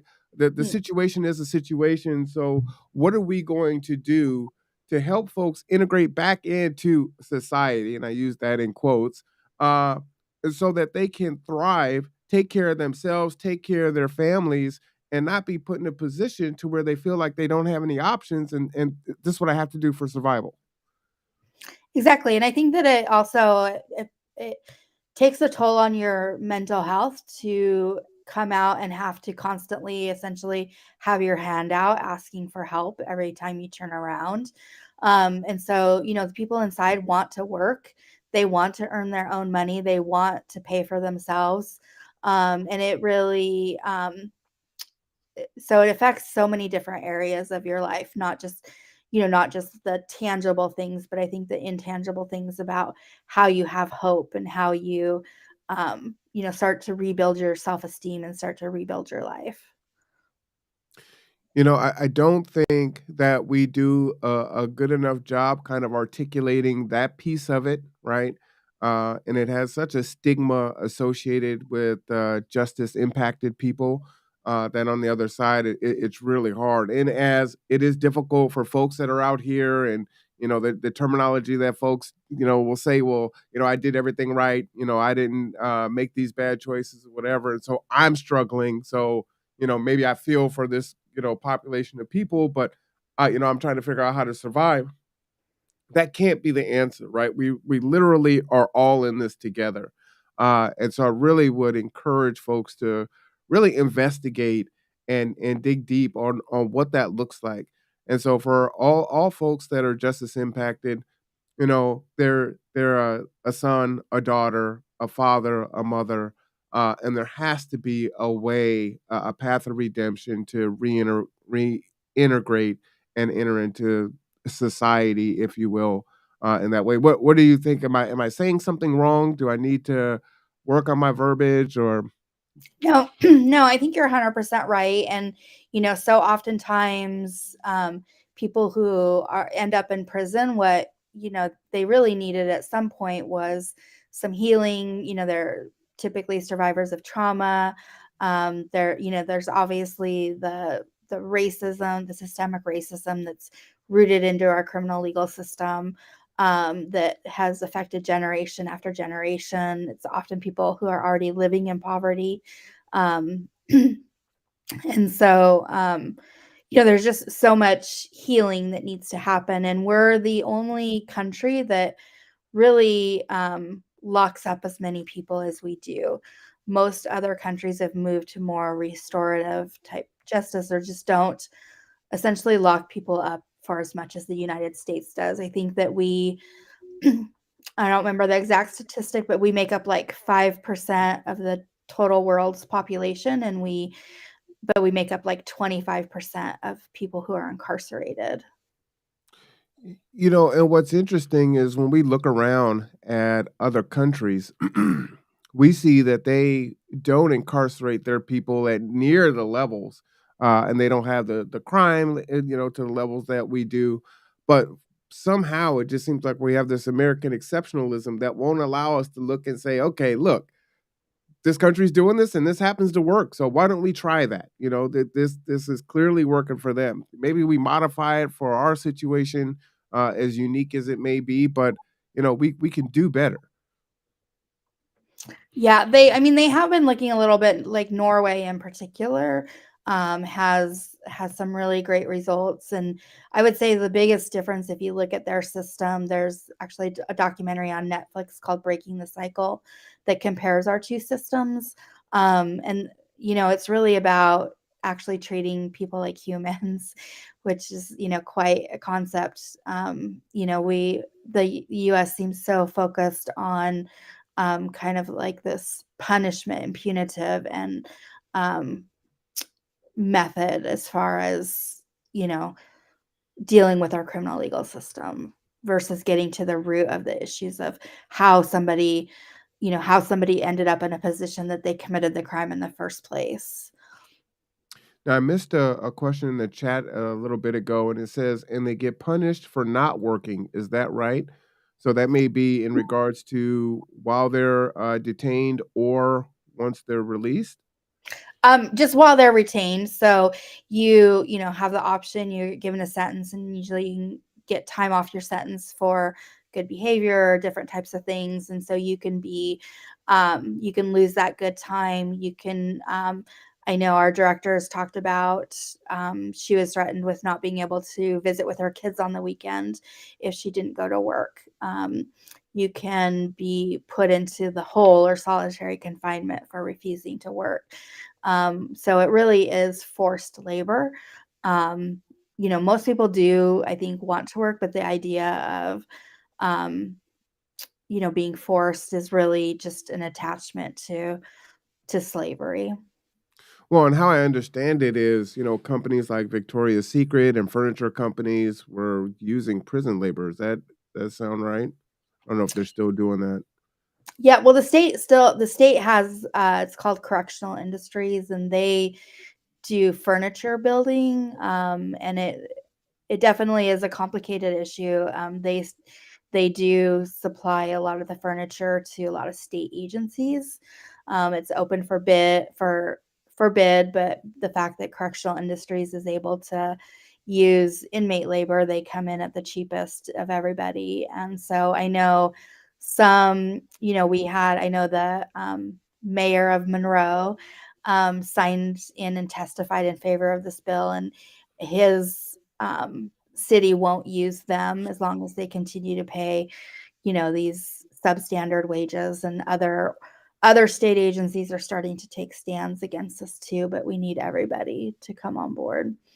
Well, and here's the deal, right? So now you've given, a person this knowledge, skills, and abilities in building furniture, but there's no job for them on when they get out, right? Because they're not going to pay. I was getting you for 24 cents an hour. I'm not paying you $18 an hour now. I'm just going to keep using the prison labor that I have.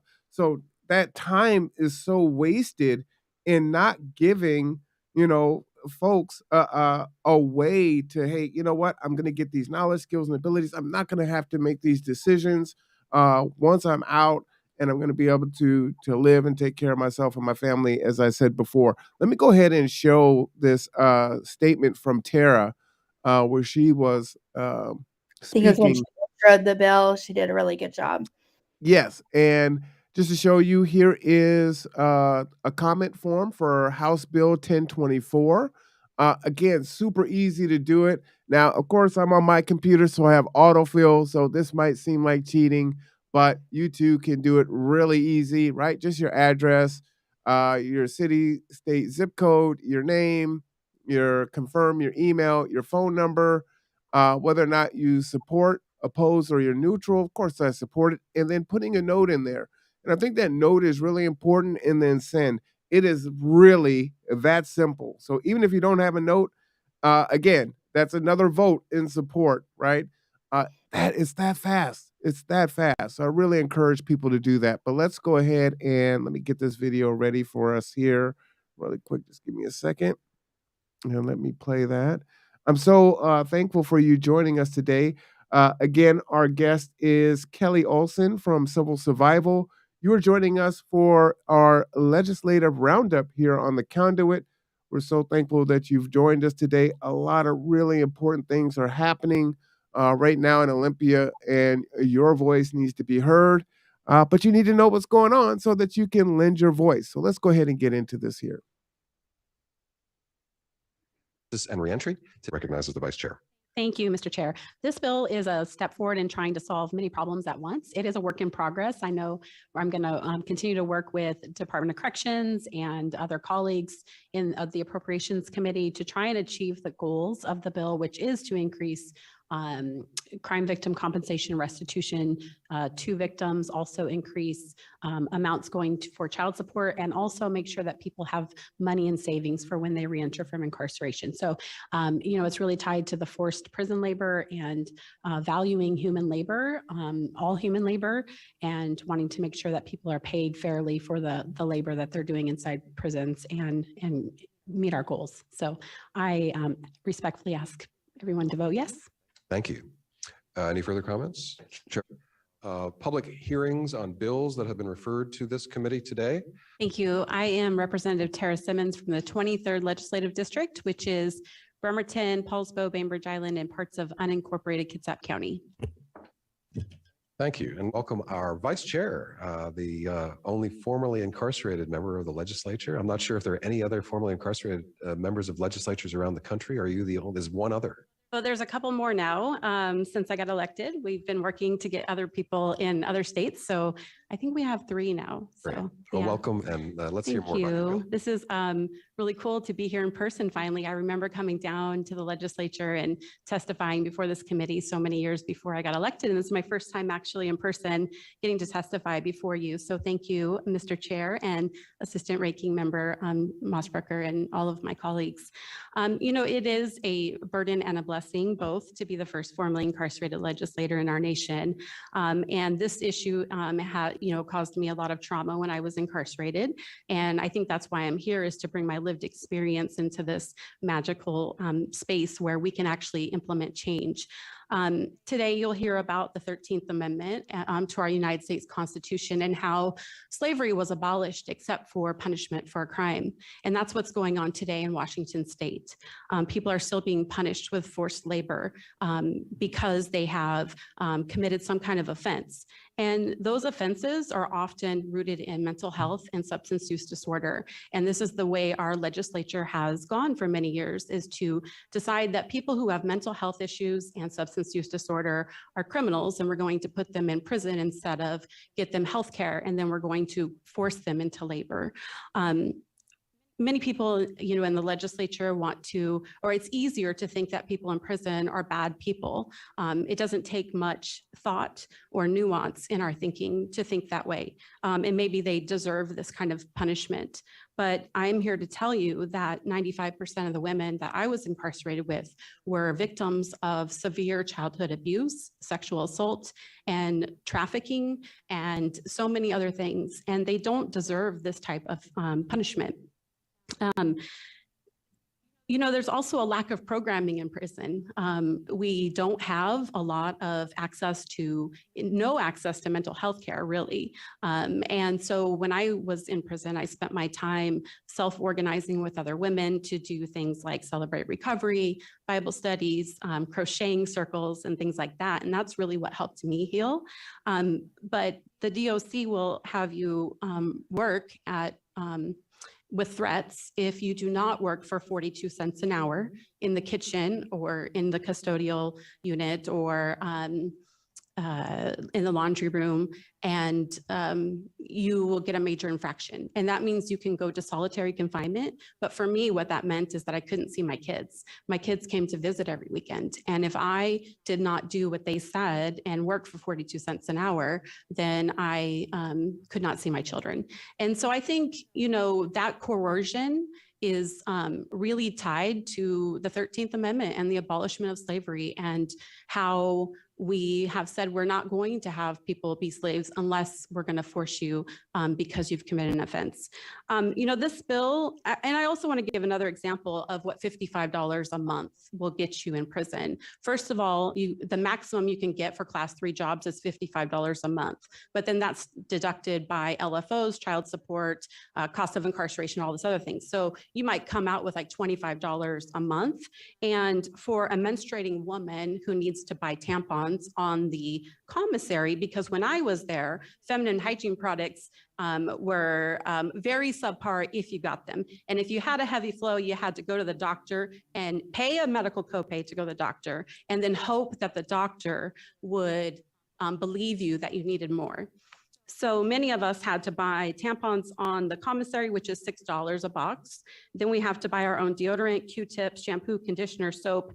And to do that on $25 a month when you're working, 40 hours a week at 42 cents an hour, I think is just inhumane. So this bill actually, I'm trying to actually make everybody whole. So it's about supporting victims too, because I was a victim long before I was ever a prisoner. And I want people to be able to earn their money so they can pay their restitution, so they can also send money back home to support their children, but then also have savings. So when they come out of prison, they're not released with $40 and a bus ticket. They can pay for housing and transportation and actually have a fighting chance of not coming back. That is community safety. That is making sure people don't go back to working in the underground economy and have a fighting chance. And so I'm trying to do this because what I've heard in the last couple of years from some of my colleagues is they don't want to give people housing vouchers. They don't want to give people food stamps. They don't want to give people things. Well, let's let them earn something so when they come home, they have those things. So I am really just asking my colleagues here to work with me. I know that this bill is not perfect. I have talked with the Department of Corrections. I'm willing to modify and actually increase the amount that we give to restitution to victims and to child support, maybe play with those numbers a little bit. But I would really hope that some of my colleagues across the aisle would open your heart and understand that people in prison, we're all victims first, and that this policy is egregious and that we can work together to change it. So thank you. Thank you very much. Well stated. All right. I think that's a powerful testimony there by our own Tara Simmons, which is fantastic.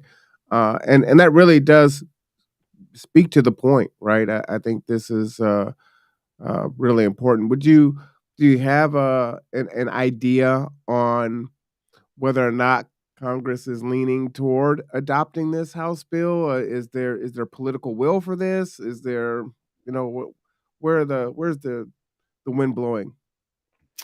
Well, it always comes down to how are we going to pay for this?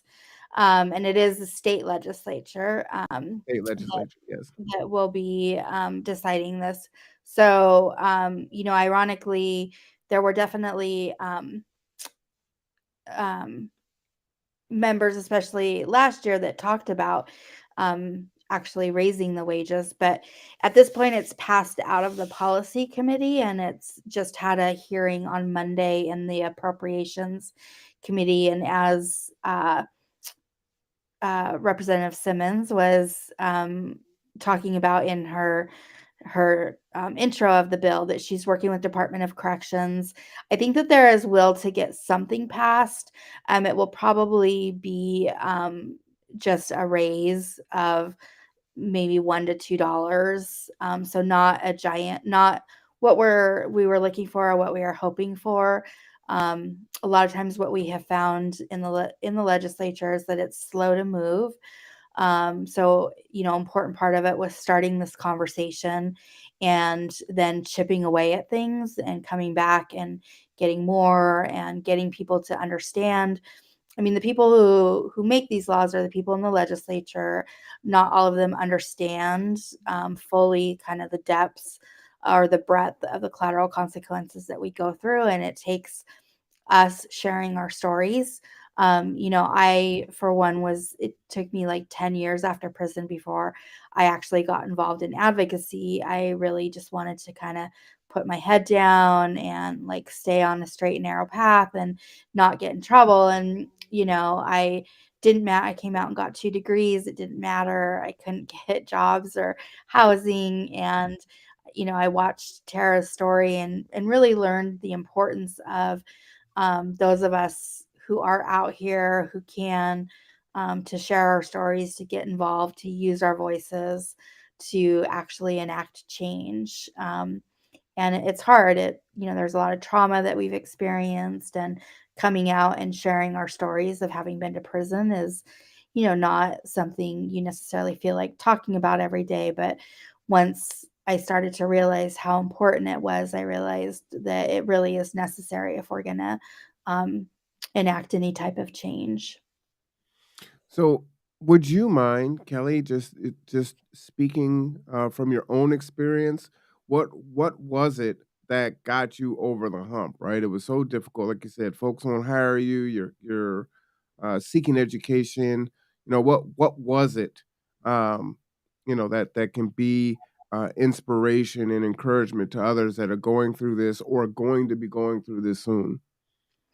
Yeah, I mean, a lot of it, I think, came down to one, being able to deal with my mental health and start to heal from some of the traumas of my own past.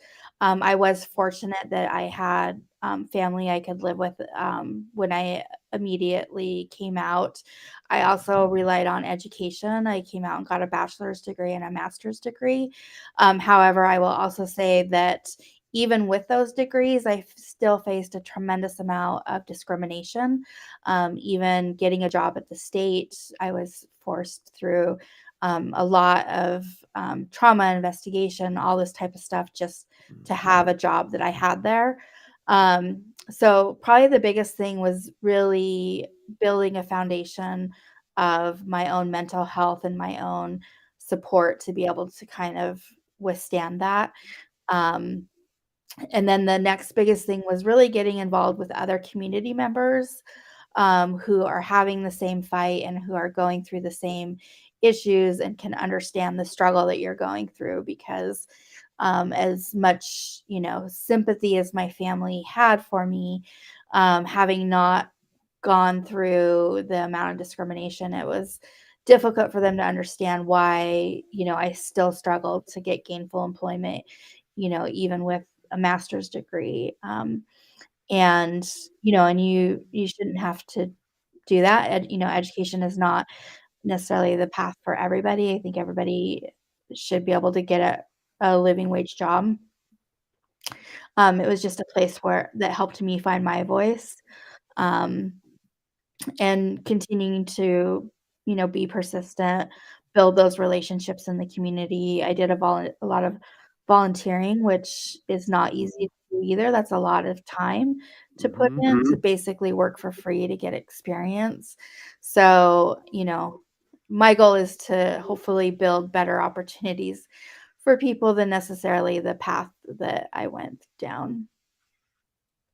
Well, I appreciate you sharing that. I know that can be tremendously difficult. Now, I know that this is not the only House bill that you're advocating for during this legislative session. So, are there some other ones that you'd like to talk about? Yeah, there's several, and um, and most of the ones on our priority list did start out at House bills, but we do support Senate bills too. But so we have House Bill 1169, which is around legal financial obligations. This is an area where we've done a lot of work on. Civil Survival has, to get rid of some of the fees and fines and just the debts that people incur as being part of the criminal legal system. And so we were able to get rid of most of the mandatory fees and fines. The only ones that were left is there's a victim penalty assessment, which is $500, and a DNA fee that is $100.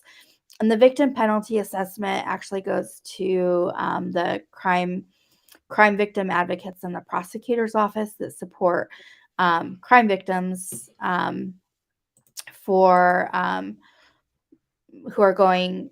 who've had a crime perpetrated against them, and so it supports them through the process, through the court system, and all of that kind of important part of things. And so one of the things with the LFOs is that most people can't pay them, so they go uncollected. There's probably only about like 20 or 30% is actually collected. So most of this debt is not collected. And what we really want to do is just eliminate them and fund those services from the state so that we don't get rid of the services, but we just backfill them. Because what we find is that there's a term or phrase that's often used, which is we're spending dollars to collect dimes. And so, we shouldn't be funding our court systems on the backs of poor people. And it also really, disproportionately affects people of color. There's a lot of things that the LFOs get in the way of. So like you can't vacate your record or anything like that until you've paid off all of your LFOs. So this bill would get rid of the last 2 mandatory fees, and it would also give a guarantee funding to the counties to still provide those services. So that's an important bill. That's huge. So let me jump in, and we have a little bit of testimony from Tara on that. Are you okay on time? Yeah. Okay, good. So again, everyone, thank you for joining us today. This is the Conduit Legislative Roundup. We're talking about House bills and Senate bills right now. My guest is the great Kelly Olson from Civil Survival, and we're talking about House Bill 1169 right now. So let's go ahead and check in with Tara again on this. Again, there's so many ways to get involved, and I encourage you to, we're trying to bring this stuff to you because it may be difficult. Like, where do I start? Where do I go? So we can bring this information to you. We can bring the subject matter experts to you so that you can get informed, get educated, and hopefully it may stir you to action. And there's so many different things to get activated about. So if this particular issue doesn't float your boat, there's going to be another one that does. Again, I want to bring attention to what's happening in the Northwest Detention Center in Tacoma, live. So please check that out. But let's go ahead and listen to Tara again here. Serving on this committee. Sorry, I have a little cold today. I'm losing my voice, but I'm COVID free, just so you know. For the record, I'm Tara Simmons from the Best District, the 23rd, same as the chair. Back again for another attempt at eliminating the scheme of monetary sanctions to fund our court system. I want to mention that the Chief Justice Gonzalez spoke about this in the State of the Judiciary this year. Last year, we made a lot of progress with House Bill 1412, but this very important policy was stripped out of that bill in the other chamber. I also want to flag that although it came out of this committee on party lines, I want to thank the good member from the 16th who voted for it in appropriations and on the House floor last year. Also want to say I'm really glad that we have a public defender here on this committee with the new member from the 18th. So I hope that you can share with the rest of the legislature the impact that these LFOs have on individuals long after they've paid their sentence and serve their time, and how they can't vacate their criminal record until they pay them off. And some people are on Social Security disability and can never pay it off, and so they lack access to housing and employment and all these other things.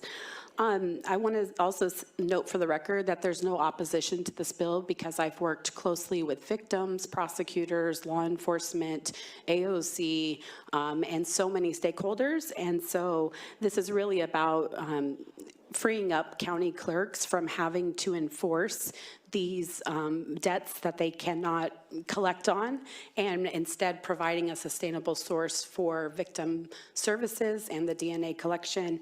This will free up county clerks to actually enforce restitution against an individual, and help victims more, and not have to spend so much time trying to enforce on poor people who can't pay. And with that, I just ask for your support again this year. Thank you. Question to the Prime Sponsor? Are you nodding in my direction? Okay, Representative Cheney.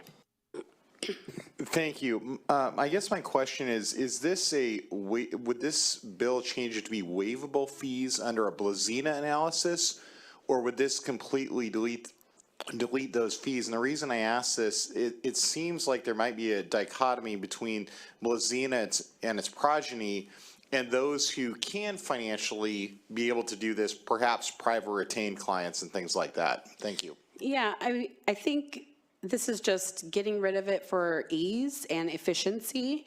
As you probably know, under Blazina, you can never waive these two. So even people on Social Security disability that you can't collect on, they still sit there dead forever, and the county clerks continue to send out monthly notices and waste time and money and postage.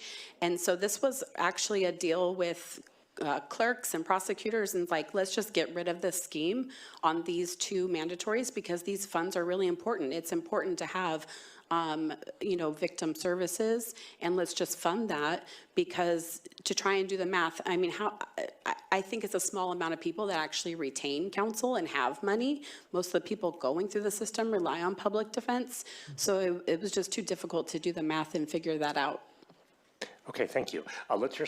All right, so I'm gonna stop it there. I wanted to get in one question just to kind of see where their mindset was, and then the information that she's given on the other side. So often people don't really think of the ramifications. They're so enamored with people must pay, right? They have to pay their debt to society, that they're not looking at the impact, and that it's doing just so much of a negative. Also, I want to mention all of these videos are on the Conduit also. So if you want to catch up that way, where you don't have to sift through and try to figure it out, shout out to Jeff. He's taken painstaking time to take snippets out so you can go directly to the information and catch yourself up. Do you want to just speak to this bill 1169? Any other things that you wanted to add there? Oop, you're muted. Yeah, sorry about that. Yeah, actually, this was a quote from a hearing yesterday that was actually there's another bill regarding youth fees and fines and getting rid of them for youth. But one of the youth that testified just really talked about the fact, because one of the things that the members who are against this type of relief is that that the only way people can really show remorse for their actions or any kind of accountability is through this financial, through some sort of financial contribution. And, the youth really shared that, being able to write a check does not show remorse or, bring any kind of accountability. So I think that that's really important, that we don't just tie, people who come from privilege and have the money to just pay it off right away. It doesn't mean that they learned anything either from what they did, or that they have any more remorse than somebody who doesn't have the money to pay. And so I think that's just an important thing to think about as we try to, essentially add all these monetary sanctions onto people through the criminal legal system. Yeah, that is very informative. So we've got House Bill 1024. We've got House Bill 1169. What's some other bills that you're advocating for this season? Another one that is a little bit different for us is the solitary confinement bill, which is 1087. And what this one does is it limits the amount of time that somebody can be in solitary confinement. Essentially the United Nations has said that any more than 10 days in solitary confinement is torture. And we still are placing people for a crazy amount of time in solitary confinement. And so we're advocating that no more than 15 consecutive days and no more than 45 days in a calendar year be spent in solitary confinement. It really is, essentially it's taking away all your senses. You don't have any interactions with any people. You're just in a cell. And what that does, what it's been shown to do to people and their mental health, it creates an extreme amount of trauma for people. It really changes their whole being, that some people are not really able to even come back after having spent so much time. And we have people that have literally spent decades in solitary confinement. And it's torture, and we need to stop doing it. If you don't mind, Kelly, I'm going to share my testimony on this. And folks that have been subscribers to the Conduit for a while know some of this story. But my brother, Thomas Cameron, has spent a lot of time in prison, both federal and state prisons. And in that, um, I don't know if it was in order to keep himself safe, but sometimes he would do things to get put into solitary confinement, so that he wouldn't be raped, or beat on or outnumbered. And this was my brother was a jack dude, right? He could fight, he could defend himself. And in that, there were instances which was shared with us, of him spreading his own feces on the window and the door of the cell, um, and not wanting the correctional officers to come in. And the only reason why I know that story is my brother was arrested on 9/11 in 2019, and within an hour of him being in the Kent holding cell, he was found hung dead in that cell. And while there are cameras in that cell, um, let's just say it was quite suspicious on how this all took place. My brother had a lot going for him. Things were doing well. He was well to do. He wasn't in distress. There was no signs or notes that he wanted to take his own life. And so, regardless of what we believe on if he actually did take his life or there was something nefarious that took place, the thing is if you say that he took his life, then what he's looking at is, I can't do any more time in that system, and I'm going to take myself out, and I'm going to go out on my own choices. And to make that decision on such a split, right, less than an hour in a holding cell, right? We have all the records. I did a Freedom of Information Act. It's all here on the Conduit for you to see. But what you're talking about is that torture is what my brother went through for years in solitary confinement. And as a loved one on the outside and being helpless on, well, what can we do? How do we support? He was shipped to prisons all over this country.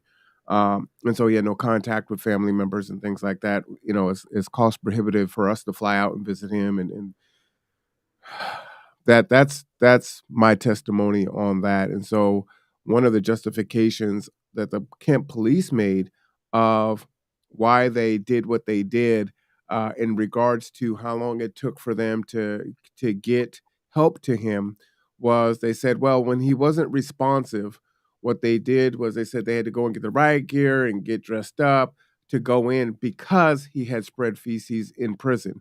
Well, how do you know that when this man has only been in a holding cell for an hour? How do you have that detail? Like, that's very interesting. And that he's dangerous and he was going to attack the police. And so this was all used in their justification on why it took so long to get into the cell. And then they said, oh, yeah, we tried to render, medical aid, and we know how those things go. So that is, this bill definitely, to me, is very important. And I will be definitely speaking up on this one in regards to making my voice heard. Yeah, thank you for sharing. I'm sorry about the loss of your brother.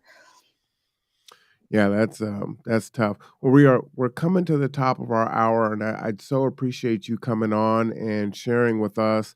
Are there a few more bills that you wanted to talk Yeah, about? I'll go over them just really quickly, and I think you guys can put links on your um, website. But there's 1174, which is improving access to for voting for people who are in jail. So most people, we passed the bill so that everybody outside prison walls are able to vote. And we want to make sure that people who are sitting in jail who have not been convicted of a crime are receiving their ballots and are able to exercise their right to vote. Now, is And that one not on the books yet? Because I thought I read something where they could. yeah, so we changed the law. It went into effect in 2023. It used to be that you had to be outside of prison and off of community custody before you could have your right to vote. And we changed it so that as soon as you're released from prison, you have your right to vote back. There's no strings tied to it whatsoever. However, part of doing that also, we want to make sure that people in jail have access to their ballots. And it's not necessarily been a priority of the jails to make sure that people are getting their ballots and are being able to exercise their right to vote. And so we want to make sure that people do have that right and that the jails are equipped to get them their ballots and allow them to vote. So essentially, it's just kind of creating a requirement for the jails to make it possible, make it happen. We did some outreach this last voting cycle, and we're able to go in. We went into the Kitsap County Jail and helped people register to vote, and it was great to be in there. And so it hasn't always been a priority for the jails, and it's something that we want them to for it to be in statute so that they're required to do it. And then the other bill I can go over really quick too is 1492. This is the providing relief for people who had a Blake. I don't know if you guys have done anything on that, but there was the Supreme Court decision that ruled that the drug possession law was unconstitutional.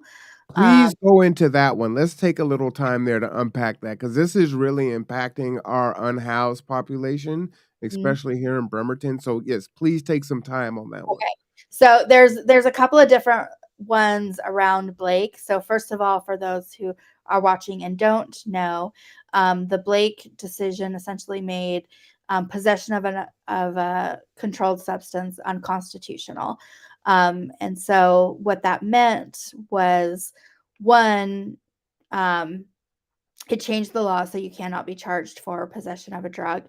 And then it also meant that anybody who had been charged for a possession charge needs to have their charge vacated, and they need to have any fees or fines refunded to them that they paid.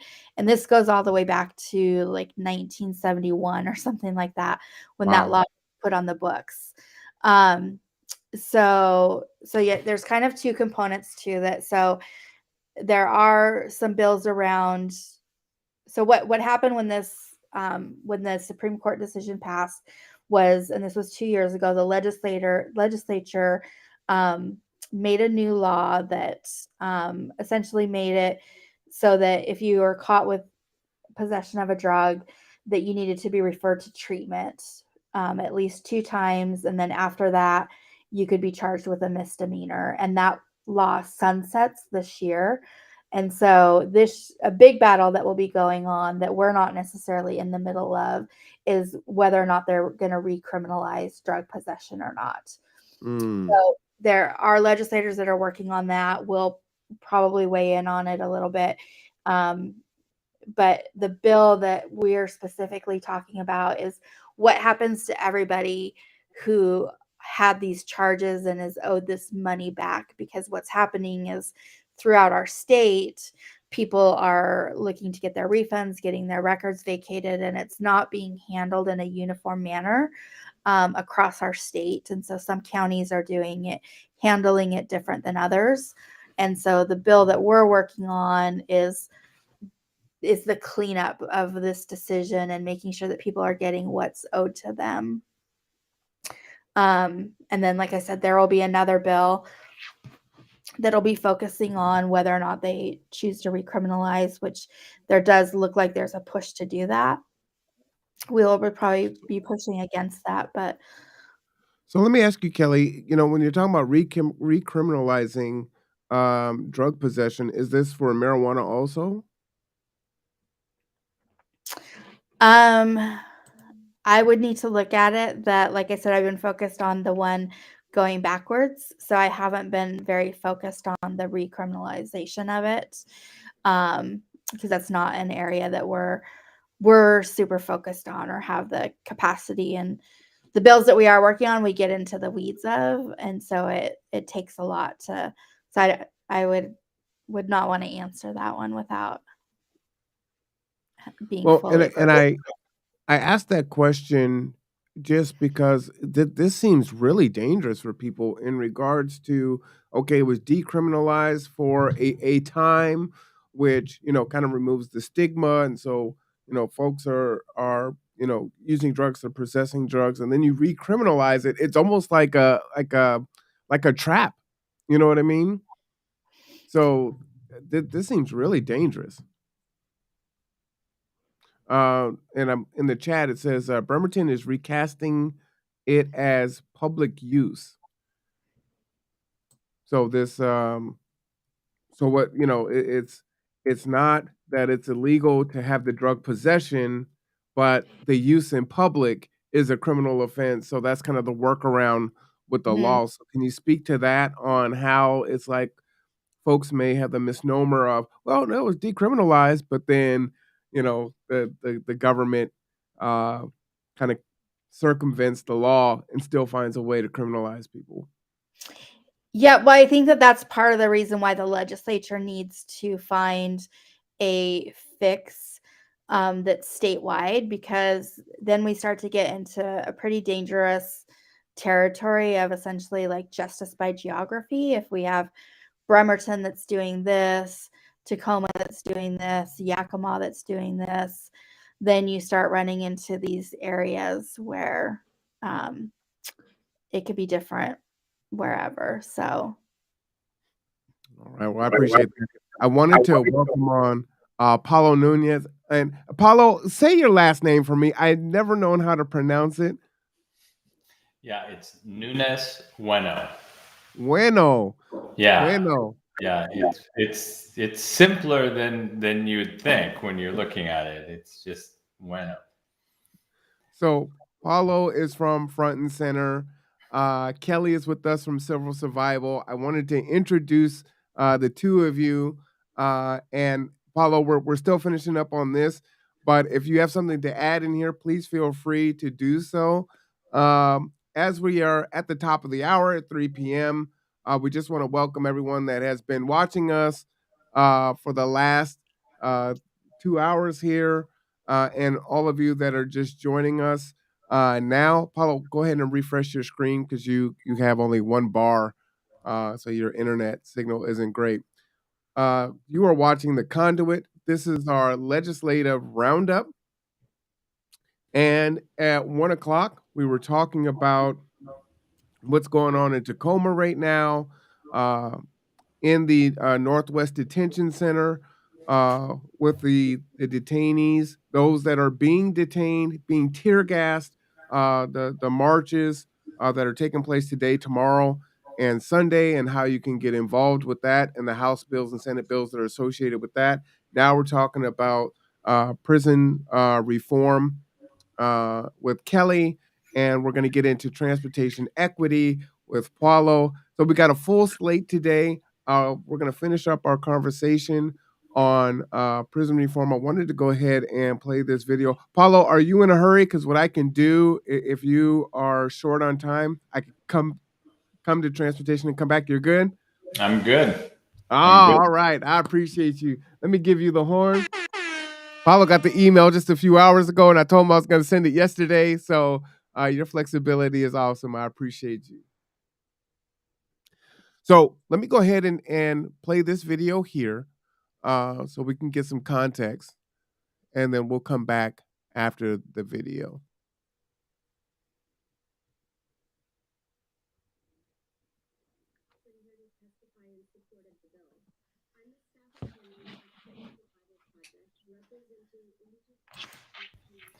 Marwan, I'm not sure if other folks have the same thing, but I can't hear the video. Okay, hold on. Let me fix that then.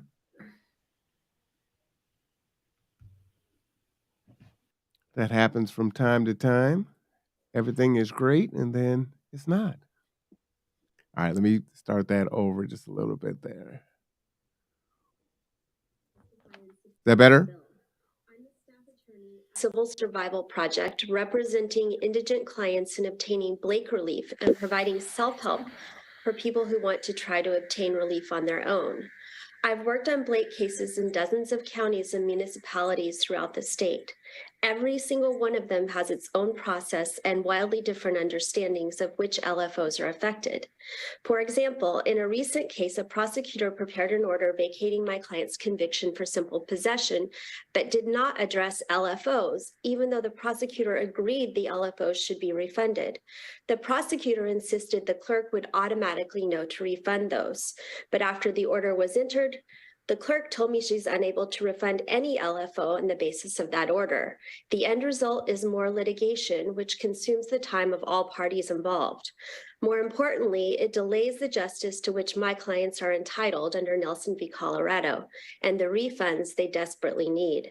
In the current landscape, obtaining relief is difficult and cumbersome for me, and I've been practicing law for 13 years.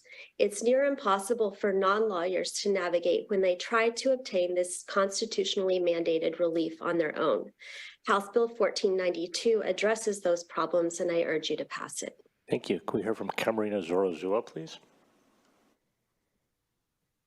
Good morning. Camarina Zorozua, co-founder and legal director at The Way to Justice. We're a nonprofit civil legal aid organization based in Spokane. We serve justice-impacted individuals in Eastern Washington and across the state. Our mission is to empower communities through advocacy and access.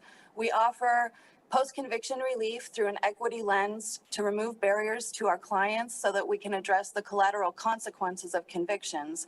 This helps our clients access services, housing, employment, and education opportunities without being seen as second-class citizens due to an old charge or conviction that is actually eligible for relief under statute, or in this case, under Blake.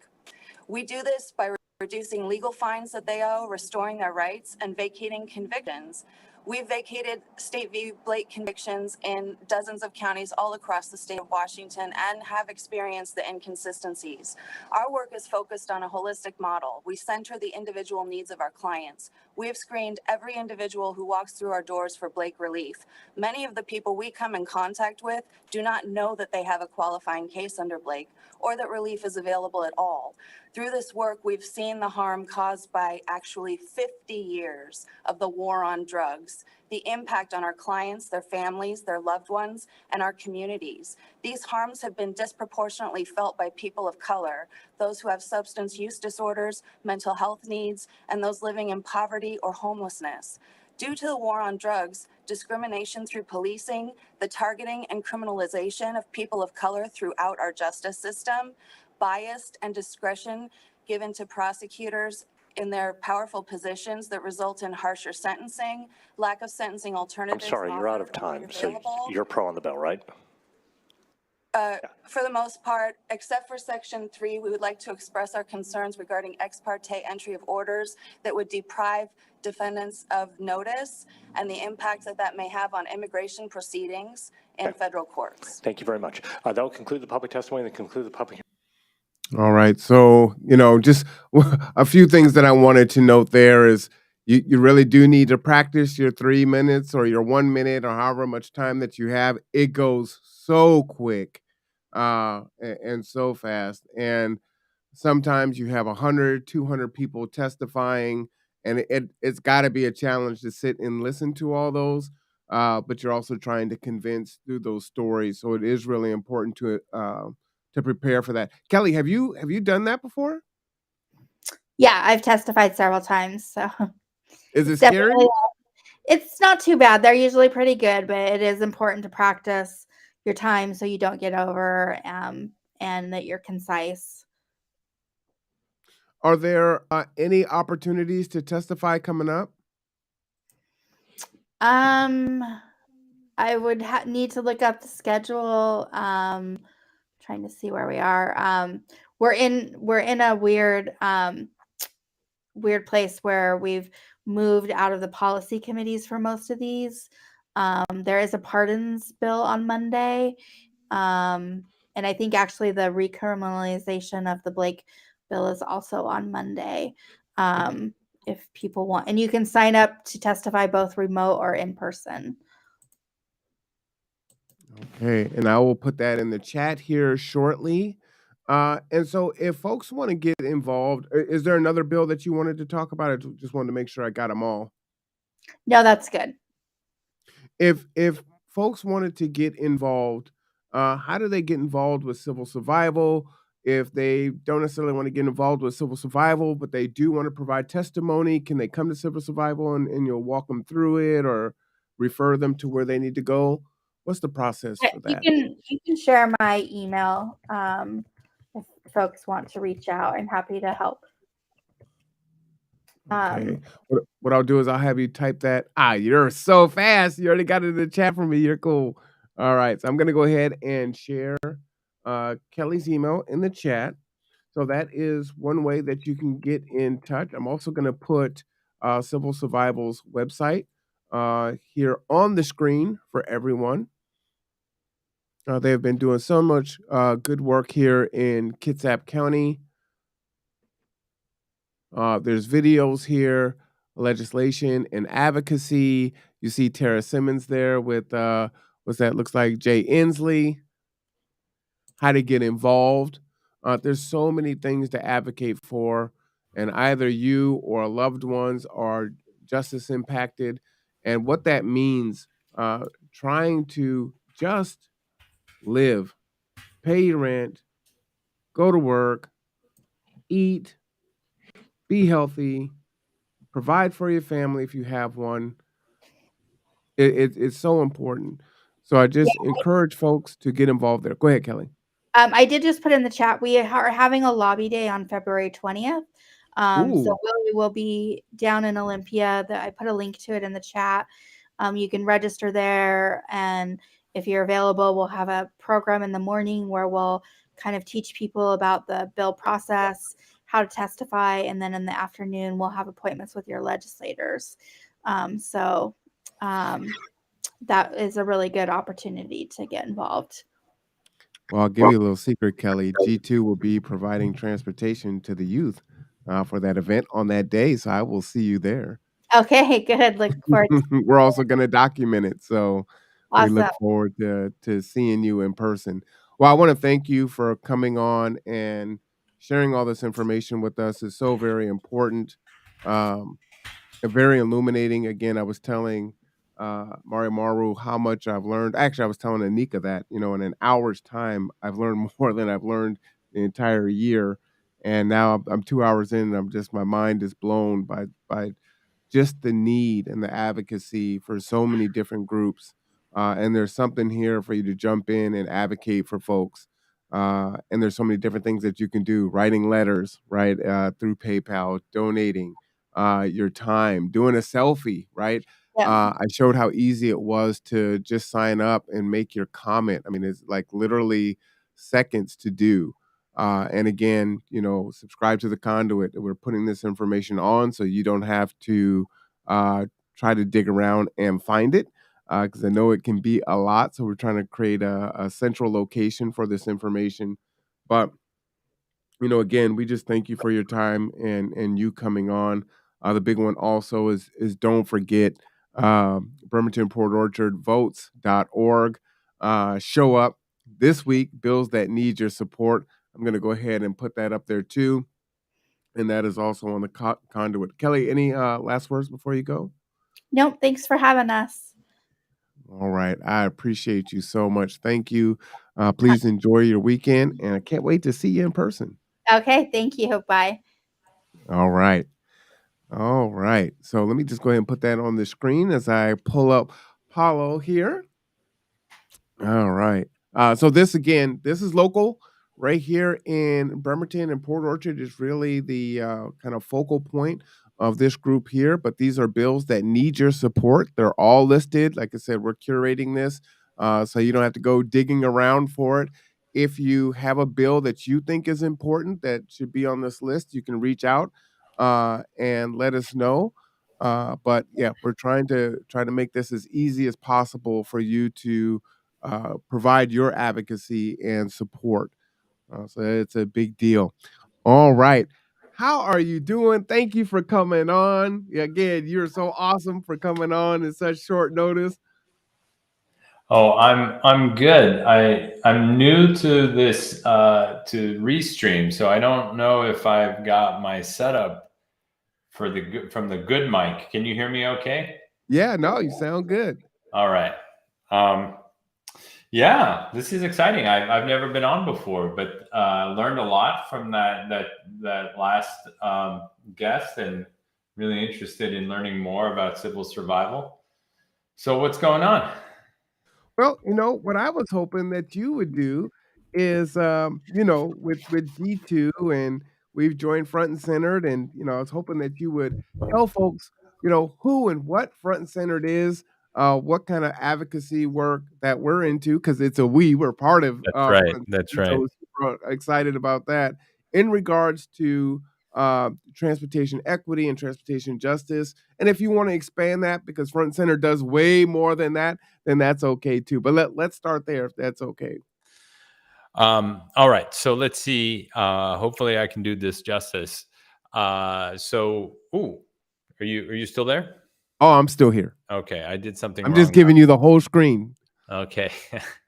All right. So transportation is one of the programs. Transportation justice is one of the programs that Front and Center does, but there's so much more. We are a statewide coalition of organizations and groups that are by, for, and led by people of color. And our main focus as a coalition is to work on climate justice. And, there's over 70 organizations that are members from all over the state. Organizations like Gather Together, Grow Together, like Kitsap Black Student Union, like Eastside Baptist Church, like Utopia, LGBTQ Pacific Islander Center in Kent, and all over the state, including Eastern Washington. And our work is focused on pollution prevention, on energy justice, and transportation justice. And I am the transportation and land use policy lead, and I help to support this amazing group of people that run our transportation justice working group.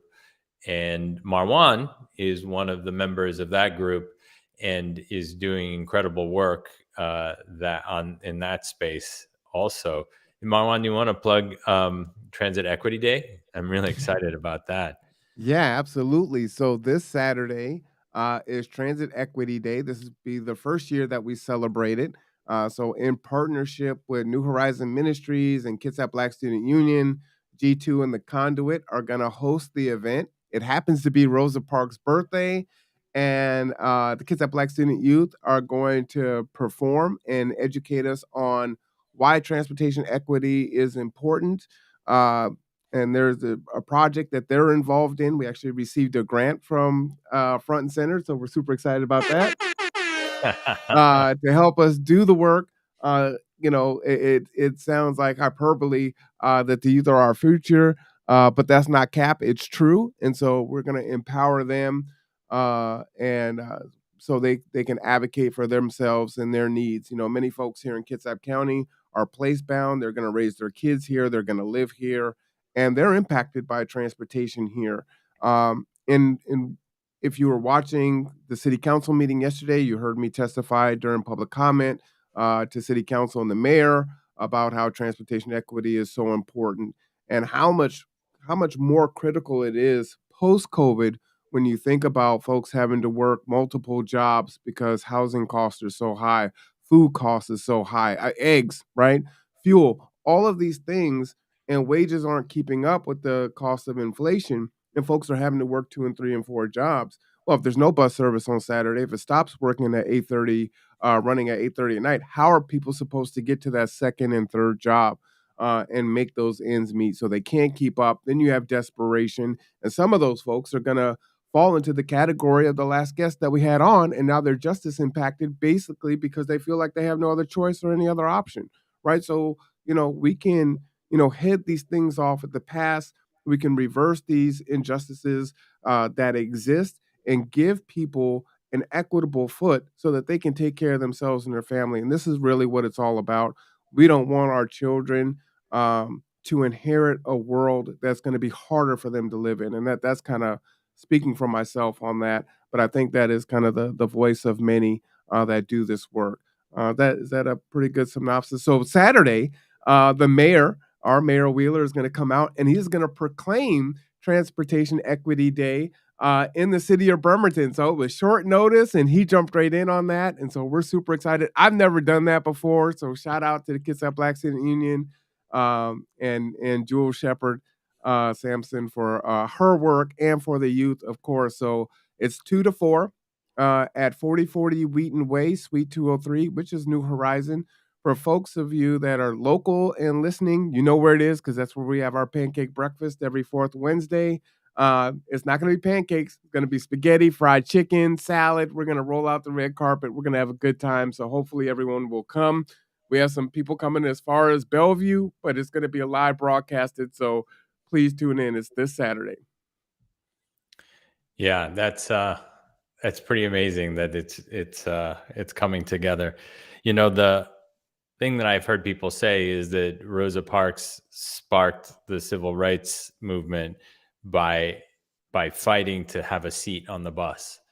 And today we have to struggle to make sure that there even is a bus because of all of the budget cuts, because of the impacts that that COVID has had in transit.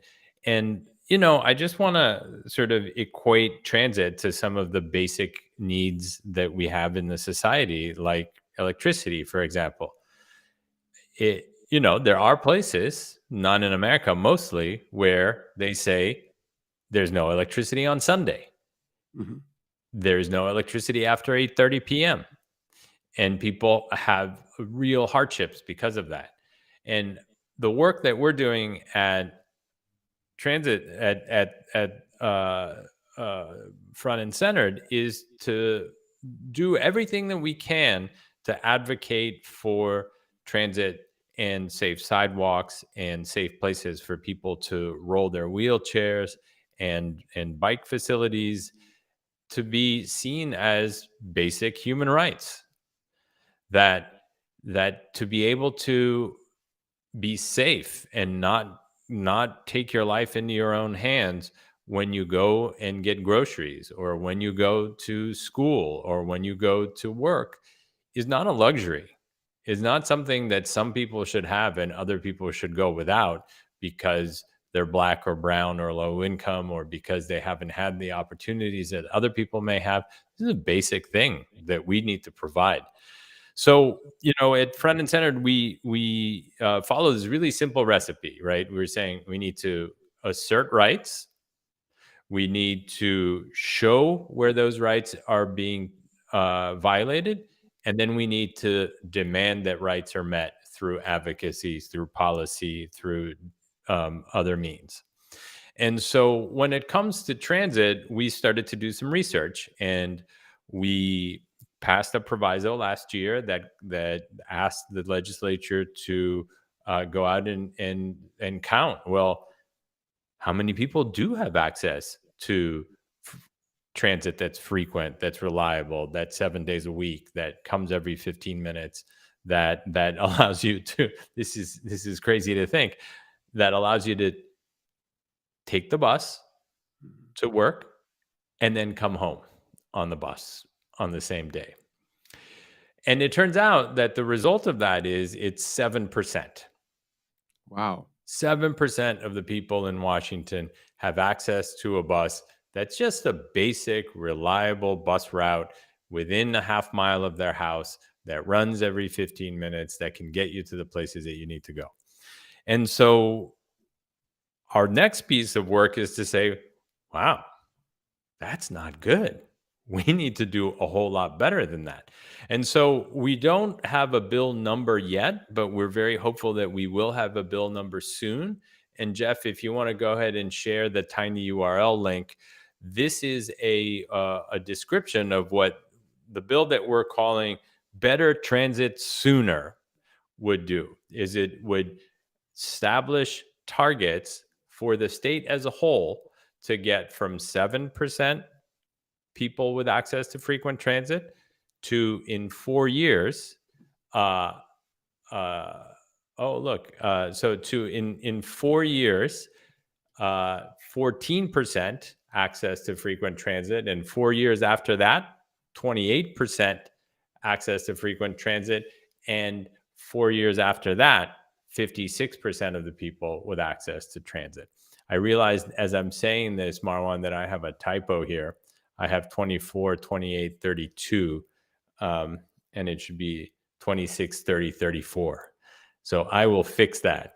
It would be great if we could do this in 2 years, but I think we need more time than that. And what the bill does is it sets these targets. It directs the legislature to create a fund for transit service. One of the things a lot of people don't know is that while transit agencies may have gotten quite a bit of money from the various COVID rescue packages, for most agencies, almost all of that money is capital. And you know what? A bus without a driver is not going to do anybody any good. Mm-hmm. You need, it's transit is almost like schools, right? It's great if we have fancy school buildings, but if there are no teachers, nobody's going to be learning. So this bill then also funds a study so that we can identify what the best solutions for rural transit are. All right. So that's what I have. I also want to show people the transit access map, which is a tool that Front and Center built late last year. And that's watransitaccessmap.org. And it lets you find out in your community how many people have access to frequent and reliable transit. Paulo, do you have time to take us through a little exercise? Yeah, let's do it. I love it. Okay. So what should I type in here? Kitsap County? Yeah, let's do Kitsap County. Let's see. Does the county come up? Oh, it does. Yeah. Jeff wants MLK way. So oh yeah, can we drill down to zip code? Oh yeah, absolutely. But so let's do, so Kitsap County, it came up and it shows you that you have 2 routes that run every 15 minutes. But then Marwan, click the hamburger at the top, the 3 bars. Yeah. And now click on the second one to the left, access to high frequency transit. Yeah, right there. Okay, so what that does is it shows you all the routes. And if you scroll down, you'll see that in Kitsap County, 1% of people have access to frequent transit. And keep scrolling down, then it'll show you, well, here's a breakdown by race. And wow. So there are many, many people that have no transit access at all. So if you look at, for example, actually Hispanic or Latino, and you hover over that, it'll show you the percentage, and hover over the black bar further to the right. Yeah, there you go. So 35% of Latinos in Kitsap County, 0 transit. 0 transit. 0 transit, no transit at all. Wow. And so let's go to the very top where it says compare locations. It's next to about. All the way at the top? Yeah. Go up. No, just Oh, I see it. I yeah. see it. Okay, and now enter King County. Let's compare.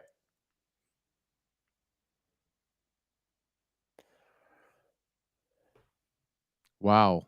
And yeah, it's funny that the map takes you to the center of the county, which is not. Yeah, there you go. And now scroll down, and it'll give you a side by side. So, Kitsap, we have 1% access to frequent transit, and King County, you have 35. And this is the 35 is just at rush hour, and then we have it broken down by full day, and we have it broken down by late night. Right. So And Paulo, just to note here, where this says 0% for Kitsap County, for the last 3 weeks, I'm driving again. So I'm taking one of our clients to work. Uh, she is an I won't say elderly. She's older than I am. Has a cane, is working a graveyard shift. There's no transportation, and when she was taking a cab or an Uber, it was costing her like 3 times the amount. And she's working a service job that it doesn't exactly pay a lot. And then she just reported her rent's going up by $300. And so this is what folks are facing. And if you don't think that these things don't tie together, they do, right? We're talking about justice reform, right? Again, if I feel like I don't have a choice, then I may be forced to make some other decisions, right? We're also talking about housing and homelessness. If I can't pay my ever increasing rent and bills, then my housing becomes insecure and I can fall into homelessness, especially if I don't have friends and family that I can stay with. And even if I do, it doesn't put their lease in jeopardy because everyone could get evicted because you've got me in the house and I'm not supposed to be there, right? So these things are all connected and it's tremendously important. I just wanted to add that, Paulo. Yeah, I really get the sense, Marwan, that you're really seeing this in the front lines, right? So here's somebody who, but for the ride that she's getting from you, is basically what we call transportation insecure. Is going to be missing a shift. Is going to be missing a important doctor's appointment. And something else that I think it's important for folks to remember, and it's easy for those of us who have this privilege, which it really is a privilege to be able to afford to have a car, to be able-bodied enough to drive a car, that there's a third of the people in Washington state who don't have that. And yet we treat this as the price of admission to be able to participate in Oh, did you want me to keep that up? Sorry about that. Yeah. So I was thinking, so the other thing so scroll down a little bit, or scroll up rather a little bit. I just wanted to show also, so here's you have side by side, and the red is percent with access to frequent transit. The blue is with access to less frequent transit, and the black is access to no transit, right? And you can see these are really, really stark differences, right?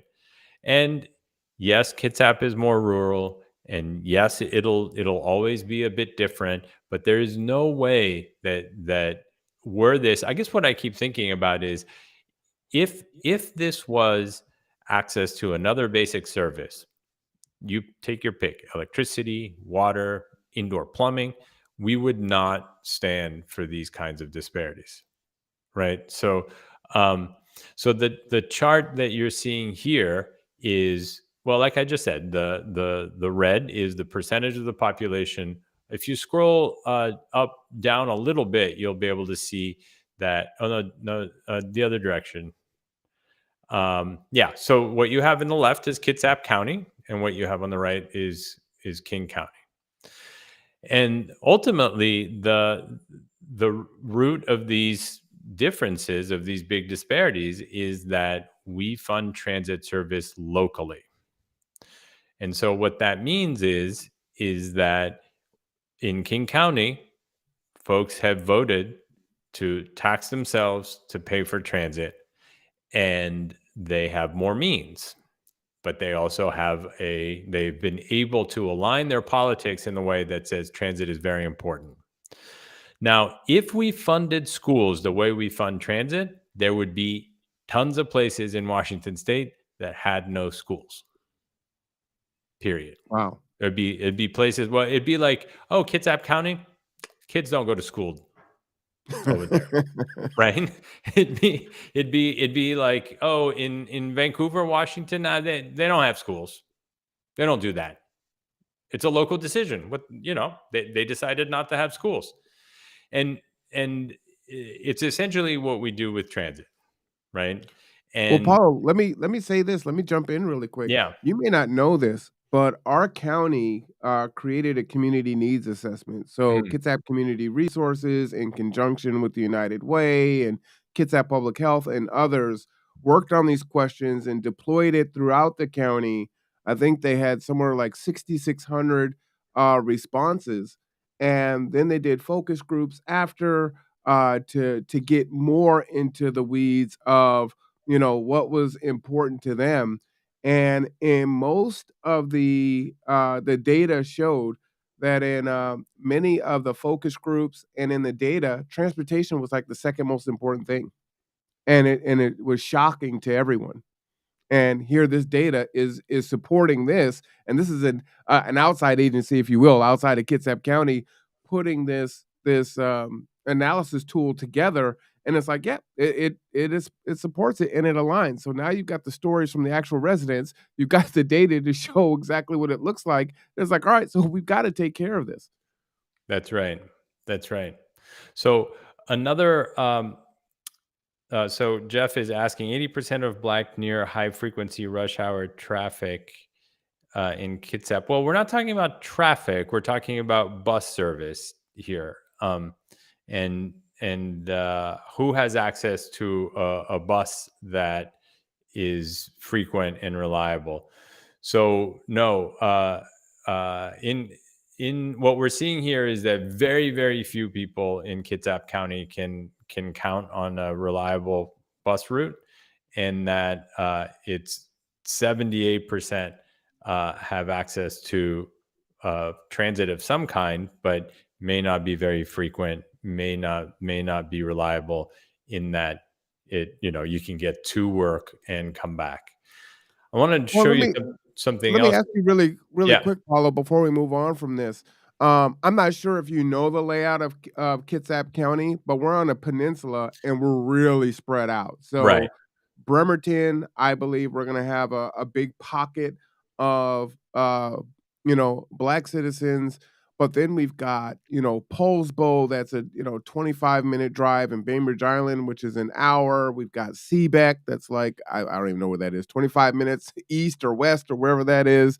We've got almost up to Gig Harbor and Deep Port Orchard, where you'll probably find more white people. And I think that's, to me, why this number would show that 46% of white people, which is almost the highest, right? I think what we have, American Indian here at 1% higher, don't have access to that transit because this county is so spread out. And so Black people tend to live in more urban areas and downtown areas, so they will have more access during that rush hour, closer to the ferry and things like that, but in Seabeck and everywhere else. So am I kind of interpreting that correctly? Because that's how I'm looking at that. No, I think that's often the case, that where in fact, it turns out that higher income people often have less access to transit because they tend to live in the suburbs where it's very difficult to serve with transit. So if you go to view population by race, and up at the top of what we're seeing in the screen, up a little bit more, pull that down and do by income.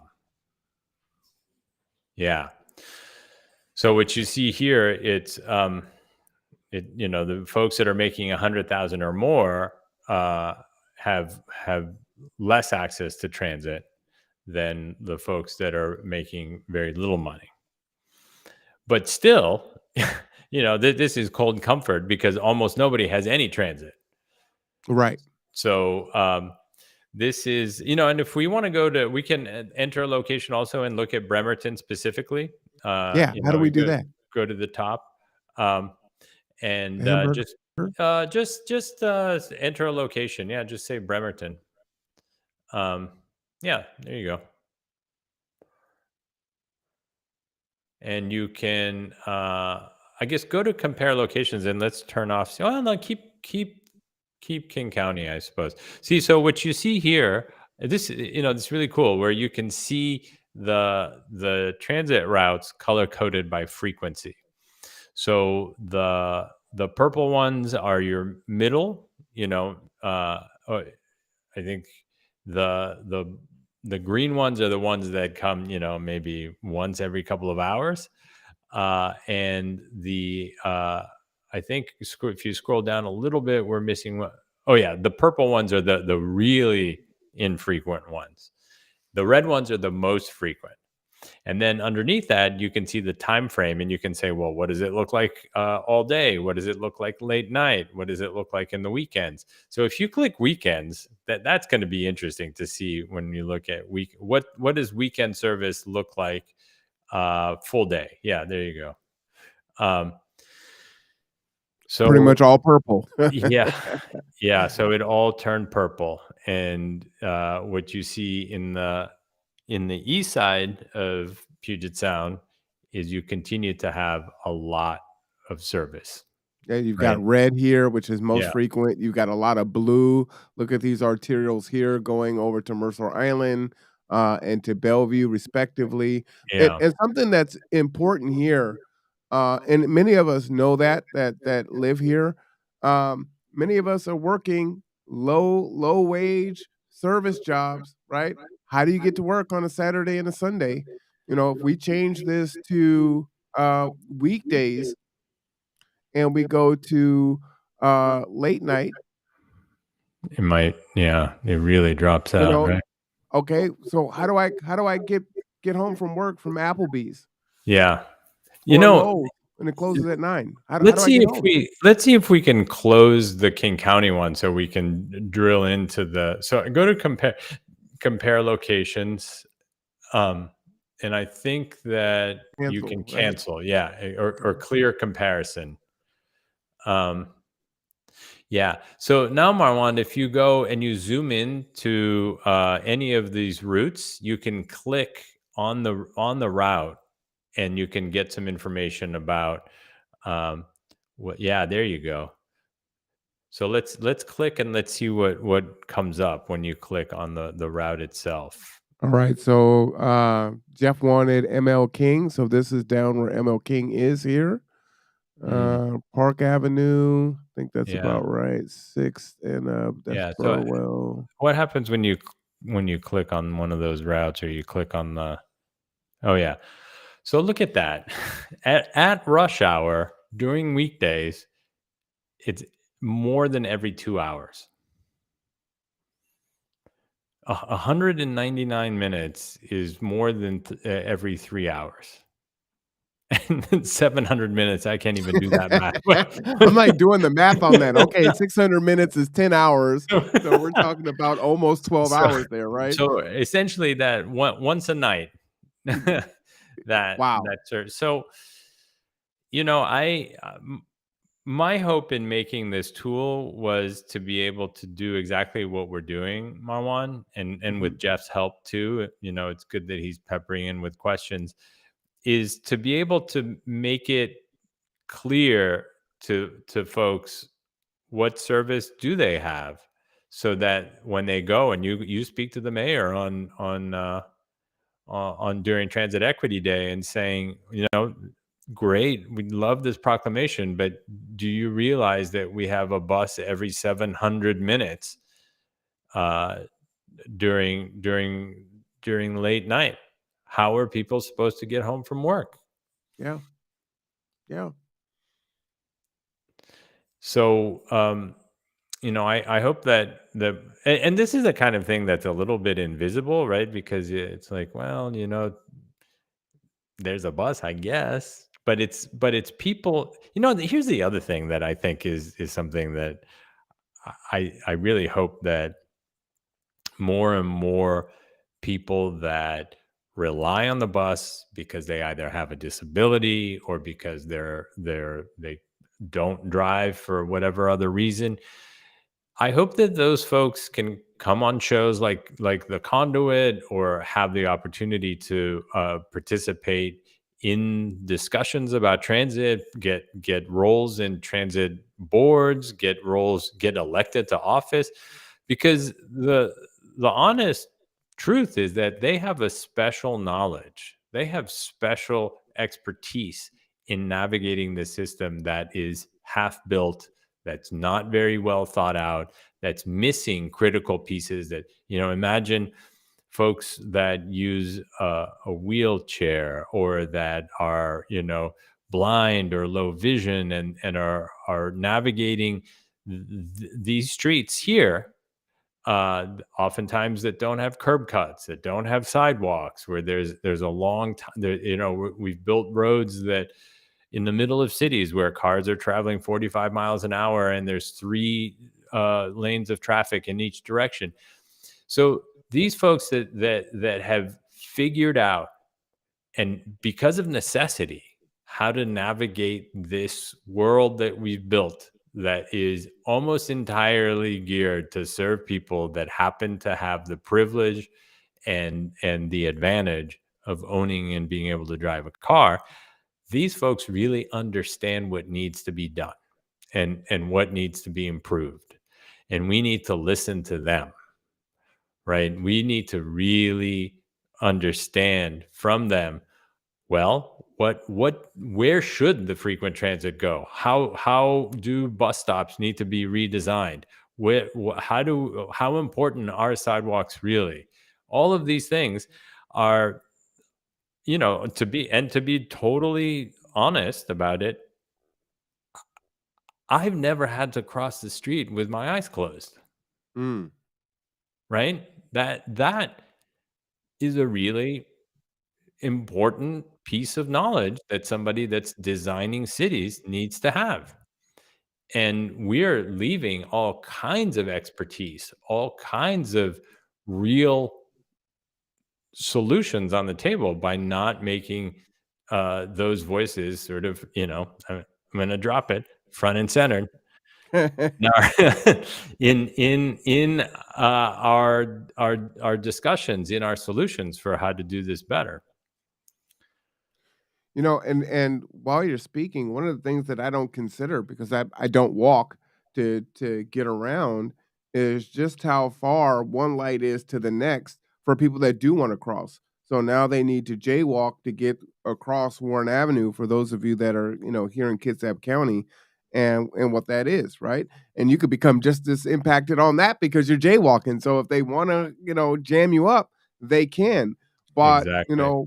for someone who can't walk great distances, or like you said, or have some challenges that they're navigating while they're doing that's really tough to walk, a good quarter mile to cross over, just to backtrack to go to the other direction. So, just a lot of thoughts there. One of the things that I wanted to just show there, and I just wanted to put this on the screen here. Let me see if that pops up.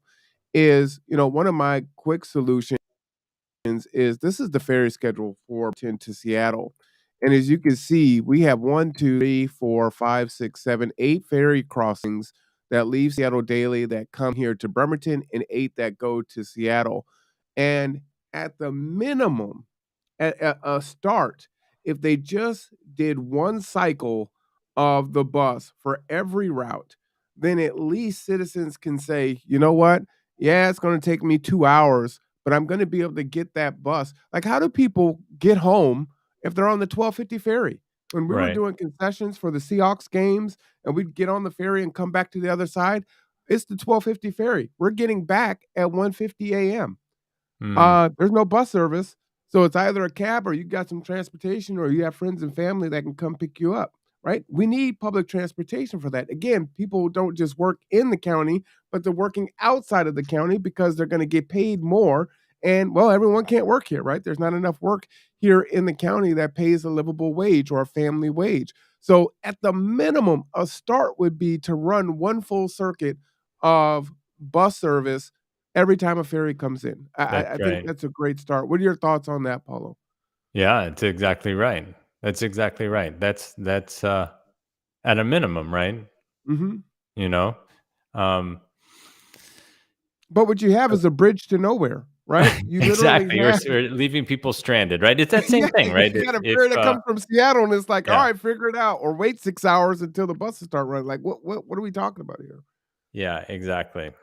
Exactly. I heard I was at a conference and I heard a gentleman from Europe who was talking about the that he thought it was just crazy that, for Amtrak, for example, for the last, 60 years since Amtrak was created, the conversation was always on, well, Amtrak needs to pay its own way. Amtrak needs to recover all its costs, blah, blah, blah. And and in Europe, they have trains. They have lots and lots of trains. And he says, the point of good transportation is not to make money. It's because of the positive things that it creates in society.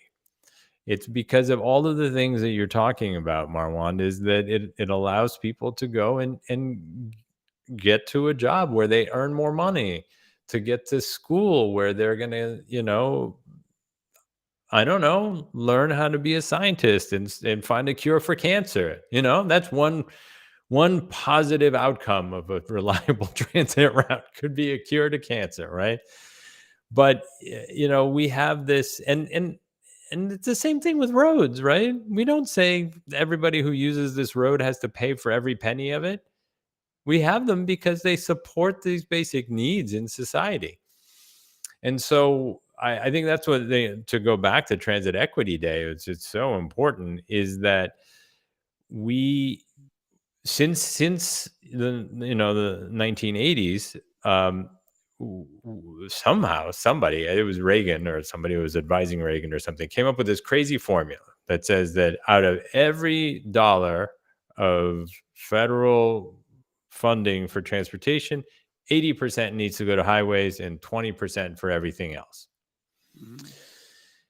And so, all right, so maybe that made sense for a short window of time where you're building out lots of highways, but we're done with that. We've built every highway we need pretty much. We need to maintain the ones that we have, but now we can see that there are tons of places where there's no transit. There's tons of places where there's just a little bit of transit, and we're leaving people stranded. And yet we're hamstrung by these crazy, outdated, sort of arbitrary rules. And you can't help but think that some of the thinking behind that has to do with who mostly depends and rides transit: people of color, lower income people, and who needs a quick ride from the suburbs to downtown. And the ferries are that as well, right? Mhm. So the ferries are incredibly expensive to run. Probably the most expensive public transportation, I don't know, in the world. But we do it, right? We do it because it's important for keeping the state connected together, because we have this, this really amazing geography where there's Puget Sound and the peninsula. And it's the same thing with a basic transit route. It's the same thing with light rail, with other kinds of transit. We need to build a good system because people are going to depend on it, because it's going to make a difference in people's lives in terms of their ability to just lead a full life. I mean, there's no really other way to say this. It's these researchers at University of Michigan and at another think tank that I'm not remembering right now developed a really, really interesting tool called the Transportation Security Index. Mm. And a lot of people might be familiar with the Food Security Index, where Yes. the Department of Agriculture and Department of Health at the federal level, they use this to design programs like SNAP, like food stamps and other things. And what these researchers did basically is to create something very similar to that for transportation. And they've run the survey once, and what they found is that about a quarter of the people, and it's not a surprise when you think that about a third of Washingtonians are non-drivers, but a quarter of the people in America are what we call transportation insecure. So that means that they are missing work appointments. They are not leaving the house because they don't feel safe. They are late to work. They're losing employment. They forego an opportunity. Maybe they did get into community college. Maybe they can get to their school, or they did get into the state school, or did get that job, but just can't make it because Paulo, let me just say, that was one of the reasons why I started transportation with G2. I ran a program at Olympic College, which was called Steps to Success. And during that program, it was for non-traditional students, folks that were coming back, because they were just as impacted and coming to school, non-traditional learners, adult learners, single parents, things of that nature. And the two things that were the big barriers, well, there's three. Childcare was a huge one. Food insecurity was a big one. Folks their diet was the vending machines, which is tremendously expensive. And then transportation was the third. And so in a 10-week course or an 8-week summer course, you missing out because your transportation isn't adequate, can't put gas in the car, right? All the different things. You're not a licensed driver. I mean, there were so many different factors that went in with that, and it was a real barrier to those folks getting their certificate or their degrees and moving on. And that is one of the great equalizers is education. And that's how I was able to change my life was education.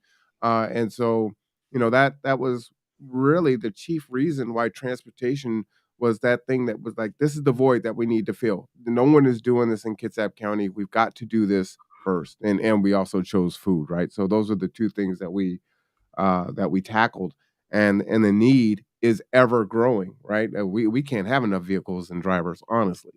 Right. No, I mean, it would be too much to try to serve that as a nonprofit, I think, right?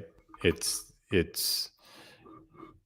excellent that you can do the trips that you are making and helping the people that you are helping, but this is society needs to provide this, right?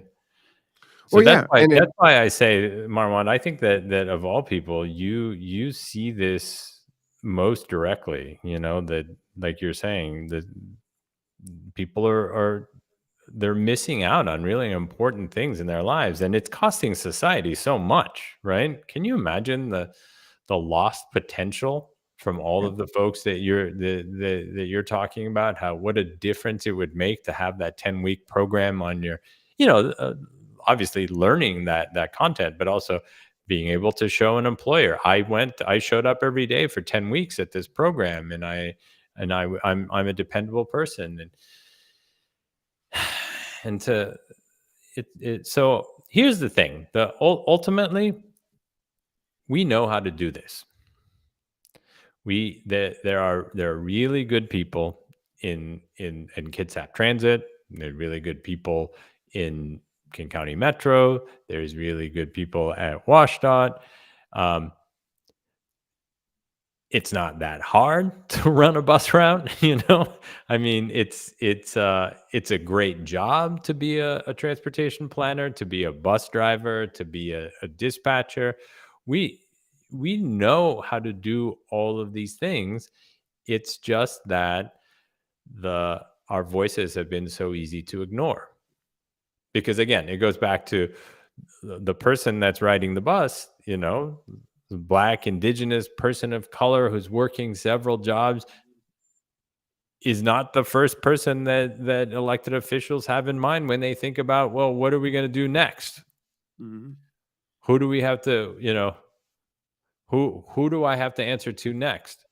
And so that's why, in that recipe that I said, assert rights and say, hey, this is a basic right. Number 2, show where this right is being violated. And number 3, make a lot of noise about it.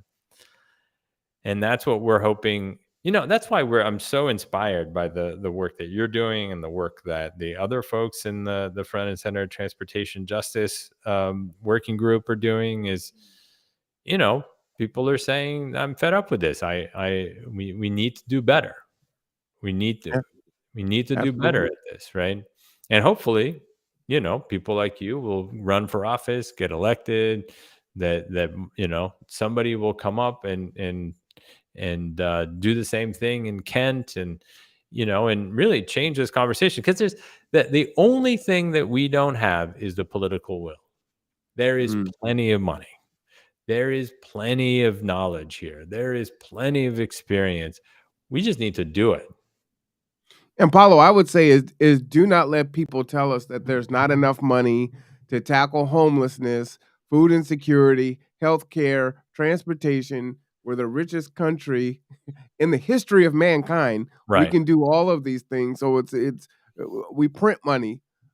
We can do what we want to do. Like you said, we just have to have the political and the social will to do what we need to do. I look at time as being the most valuable resource and not money, right? If I have time, then I can make money. But when you were talking about people making a choice and missing out on classes, okay, look, I made it to class. I'm pulling myself up on my bootstraps, right? I'm going and working that second job. I also need mental health counseling, but that's another bus ride, and something's got to give. There's just not enough hours in a day.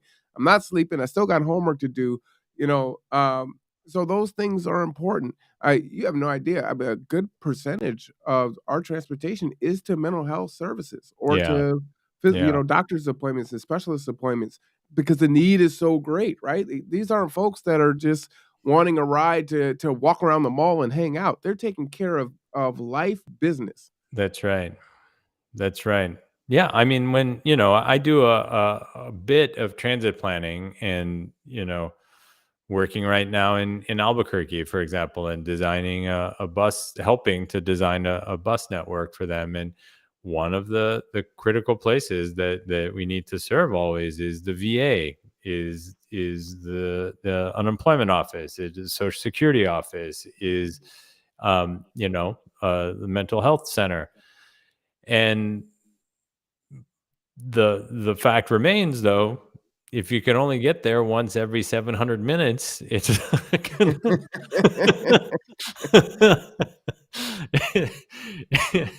it's not going to do you very much good, right? And Kind of a problem. yeah, it's a problem. So, just to sort of wrap up, we hope to get a bill number soon. Yeah, can you And- talk about the website here with the transportation justice as you're talking about the bill? Because we didn't go over this at all. Oh yeah, right. So so this is what we call our transportation justice agenda, and it was built in collaboration with the transportation justice folks all over the state that were part of Front and Center. And it really is to reframe our attention to those needs that are going to help the most people, to reframe our attention in terms of the things that we've not built yet, the people that we left behind. So the two sort of defining challenges of our time really are climate change and equity.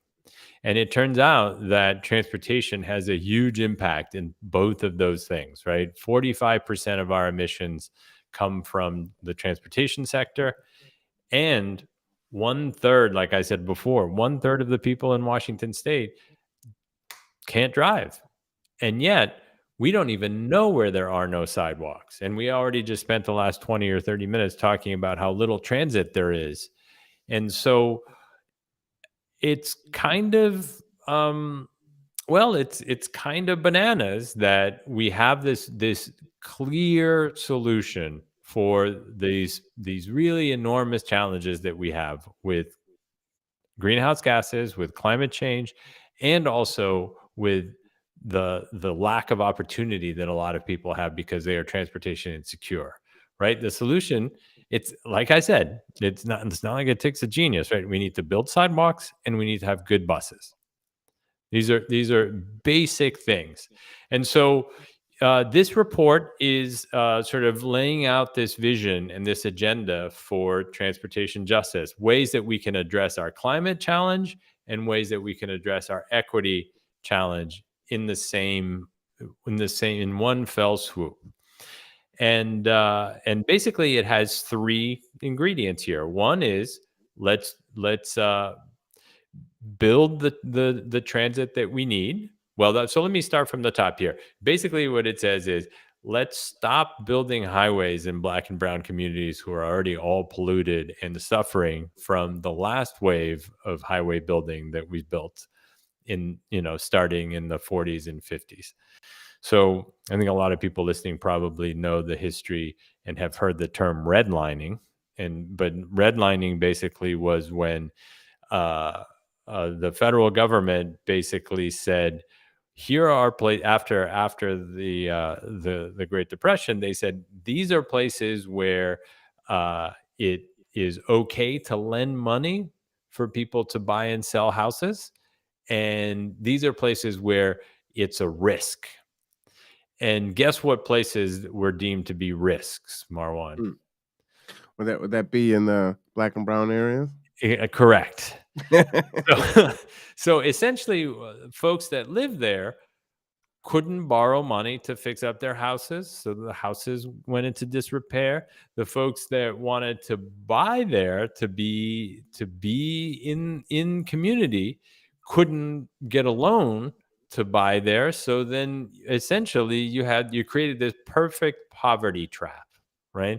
And as a result, those places had the lowest property values. So then when maybe a well-intentioned highway designer was like, well, I need to lay down this highway and I'm going to have to purchase land, so let's do it in the most financially efficient way. Where can I buy land for the cheapest?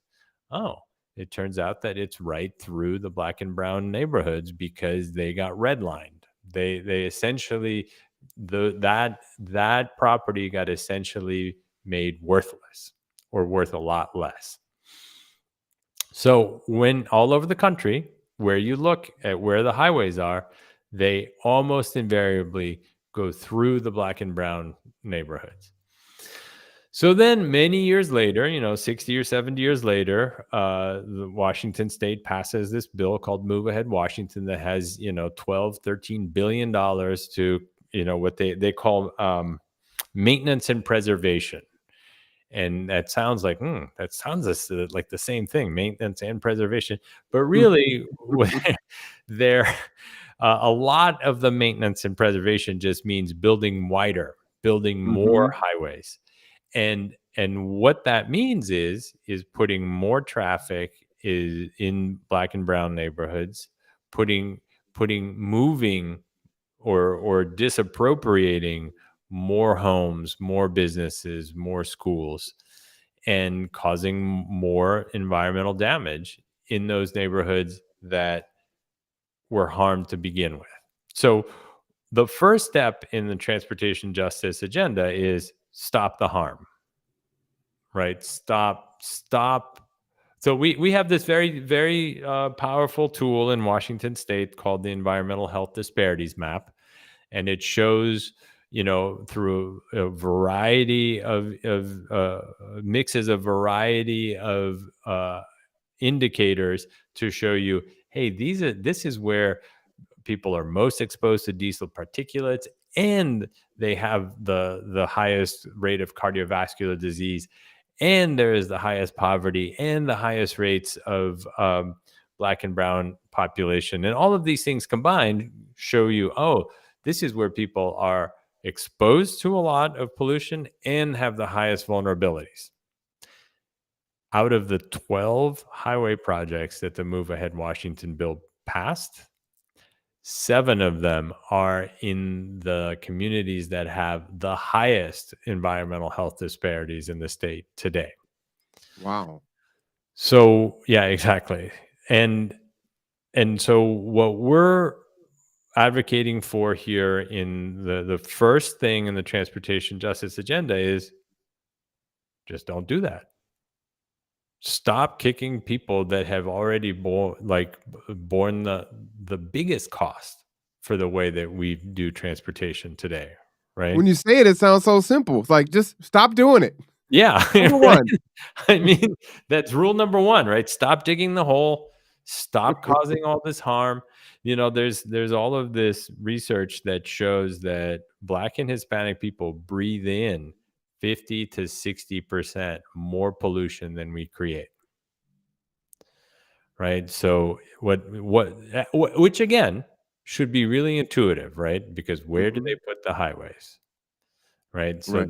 that essentially the role of highways in our society has been up until now to take wealthier, whiter people from the suburbs to the high-paying jobs in the center cities. And they do that by going through the Black and brown communities that were the originally red line ones. So that's the first step.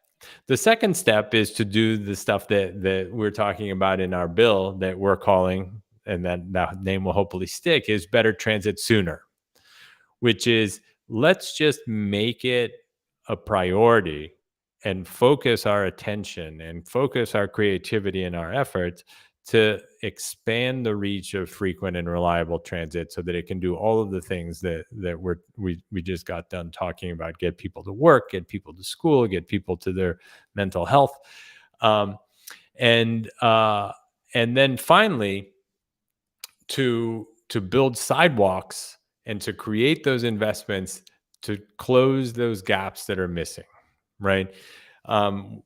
One of the other bills that we hope to be running in this session is one that says to the state, "Hey, state, you need to come up with a data inventory of where the sidewalks and the curb cuts are, because guess what? Nobody knows.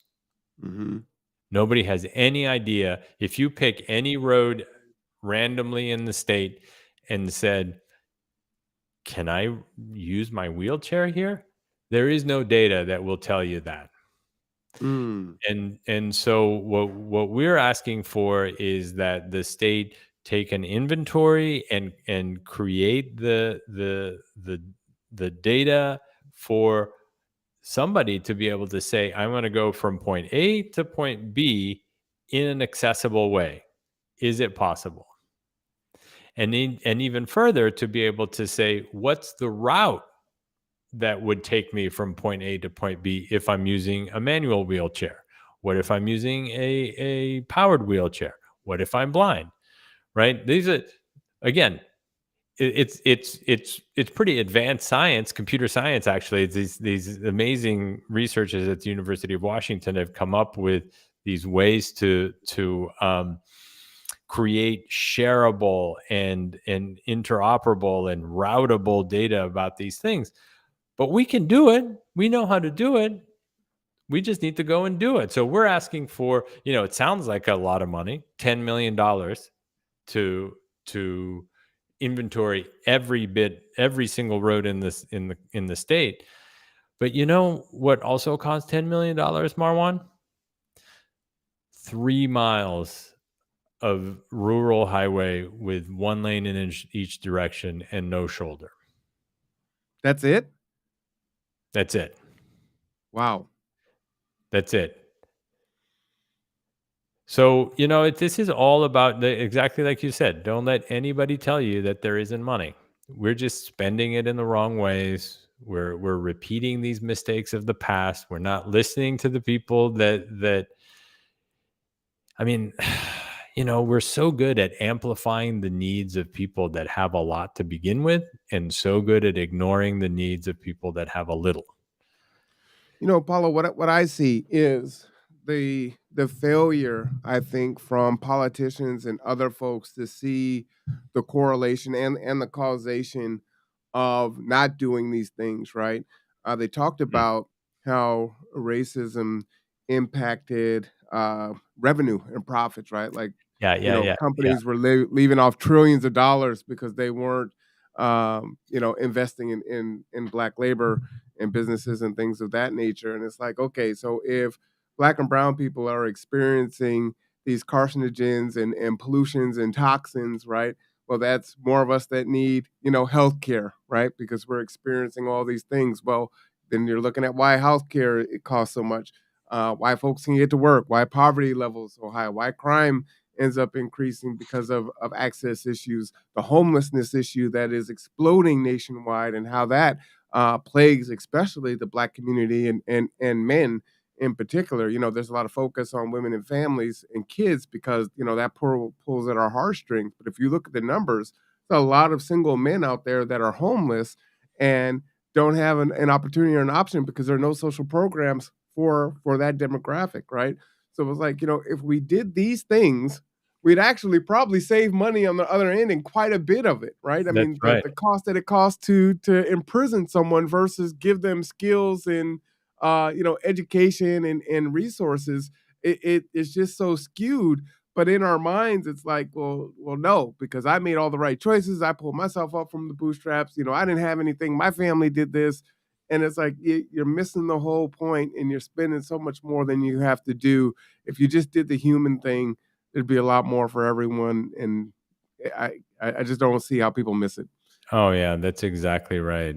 That's exactly right. And cities, like there's obviously cities live and die by the property taxes they collect, right? And also by the share of sales tax that they collect. And yet a lot of cities are just ruled by their traffic engineers who only care about getting cars through their city as fast as possible, and thereby create environments where people don't want to spend a lot of time. They don't want to spend a lot of money.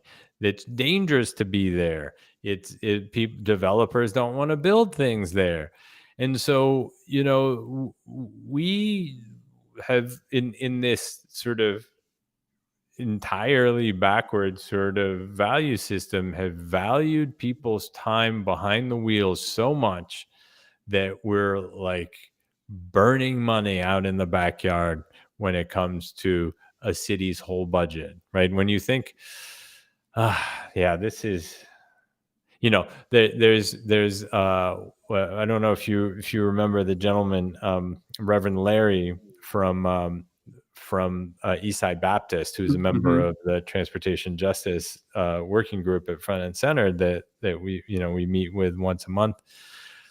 The Pastor Willoughby from that church, he gets it. He looks at the road in front of the church. It's Portland Avenue in Tacoma.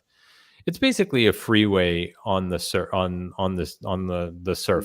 right? It's 3 lanes of traffic with a turn lane in the middle.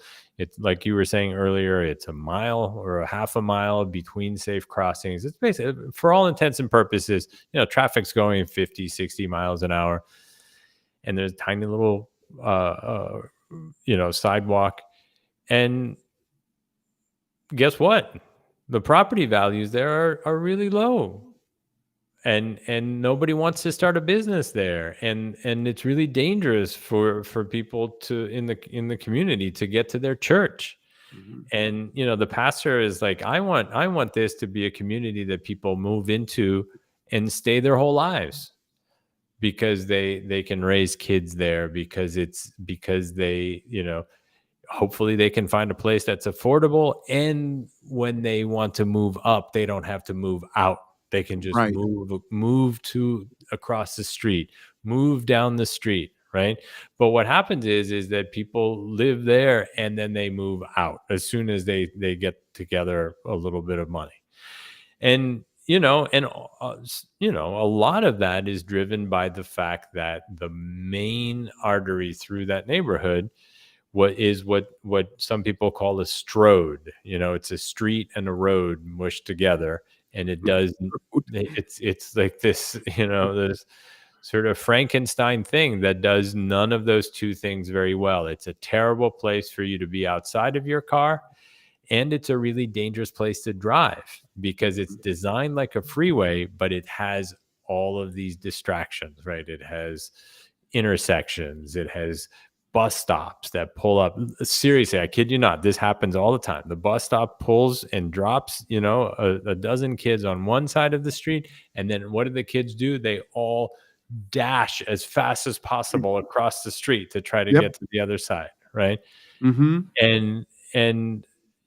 And what does that do? It's ultimately an economic sinkhole. Like because we think it's so important for the person that's behind their car to travel across this area unimpeded at 55 miles an hour, the city is losing all of this potential. That could be a place where there could be affordable housing. It could be a place where there's a coffee shop. It could be a place where there are all kinds of things that could, and ideally there's a way to, there's a smart way to say, and we're generating a tax base from here that gets reinvested in the community, right? Mm-hmm. Obviously. But we don't do that. We go and it's somebody was telling me when I was talking about Strodes. Yeah, it was Naire from the Urban League. Have you ever met Naire? No, I don't think so. Yeah, no, she's terrific. So I was doing this little presentation about Strodes, and she's like, and if you think about it, every single MLK Boulevard in America is a horrible street like that. Well, not a lie. Not a lie. Right. So you all were, I think Jeff was saying MLK. I would love to see what MLK in Bremerton looks like. What does it look like? It's about 2 blocks, and it's basically a homeless encampment. Oh, all right. On one side, it's on the back of the Salvation Army, and then on the other side is the Marvin Williams Community Center. And yeah, we've got and many cities have this issue, but we have a real issue here. And again, it's what you were saying before, right? We're just not prioritizing our money in the way that we should, which I honestly believe we could snap our fingers and resolve some of these things almost literally undernight, right? Overnight. If we were to, say, it always baffles me for folks that look at American exceptionalism and it's like, built in the USA. So it's like, all right, so let's not outsource. Let's build it here. Let's build homes, right? Let's teach, skills. And now you've got the home builders that are building their own homes. They can be employed to build other homes, right? And let's just invest that way instead of outsourcing all of this, all of these resources, and really kind of build and feed our own ecosystem. And we really could resolve many of these issues. Yeah. The solutions are there. We just have to want to do it. Exactly. And just to sort of put a bow on this whole transportation thing, transit is in crisis all over the country because they can't get enough drivers. So, I don't know why this was a surprise to anybody, but a lot of baby boomers are retiring because they're old, and because they deserve it. They're done with that. And then, a lot more are choosing to retire because of COVID. But transit agencies have not been able to recruit. And that's, there are people that are cutting service. There's many places that they every other bus is missed because they can't get a driver. Yeah. Well, it doesn't pay well, right? And then here in Kitsap, I mean, you can see how infrequent the bus runs. So, that's a big loss of jobs there. Right. So yeah, absolutely. So, I think we fully recognize that if we're going to meet these goals that we're advocating for here, this means a lot of jobs for a lot of people, and it's got to be a lot of jobs for young people because it's their time, right? Hmm. And these are good jobs. The pay is pretty good. Can always be better, but the pay is, and the benefits tend to be really, really good. And so, just like anything, I think it's really important for the transit agencies, for the unions to go out and to say, hey, being a bus operator, it's a good job. That's a career. Um, and pays, I don't know, $20 to $25 an hour to start. And it's, the transit agencies need to get better at making the training easier to get through. I've heard of like really interesting efforts that some agencies are doing, and I can't remember where exactly, but where they're doing the commercial driver's license training, which takes a long time, right? It takes weeks and weeks and weeks. So they're doing that in prison, so that Really? yeah, I need to, and I'll look up where that is, and then I'll send it to you. But so they're doing that training, and when people get out, day one, they have a job that pays well. Day one, they can start contributing to society, right? And then there's making sure that we're doing that training at community colleges, making sure that we're going to schools and saying, hey, this is a good career. This is, but also thinking about, like young people really value flexibility and oh, here's an interesting thing, right? Is that that sort of a generational divide is that a lot of young people, the anecdote is, don't want to go and be a bus driver because even if you smoke weed and then 3 days later you have a shift, you're obviously not high anymore. Any one of us Mhm. who's ever smoked a joint in our lives know that you're not high 3 days later, but your urine test will show up for a month, and then you lose your opportunity to drive. And so there is a new test out that is approved by the Federal Transit Administration, as far as I understand. That's a saliva test that only catches the last 24, 48 hours. But Really? that's right. And Wow. and it does its purpose, right? You don't want Mhm. somebody who's drunk driving your bus. You don't Right. want somebody who's stoned driving your bus, but you don't want to have to say to somebody, you can never drive a bus because you had a beer when you were watching the game last weekend, right? I mean, it's like, so it's these things of like, oh well, we have problems to solve, let's go solve them. Somebody figured out a way to do this test, somebody figured out how to do the administration, so that blah blah blah, all these things, and now let's go hire those drivers, right? Oh, And man, that would be when you find that out, Paulo, please share that. That would yeah, be awesome. yeah. Really. And so I just, it's a and Rebecca from Front and Center, right? Her whole Mhm. family, they're all bus drivers. She's got bus drivers in every agency in the state, basically. And it's a great career. It's really good work. um we need to do a better job of adapting that work for the workforce that's here today, but also changing these rules so that people can take advantage of these opportunities, right? Mhm.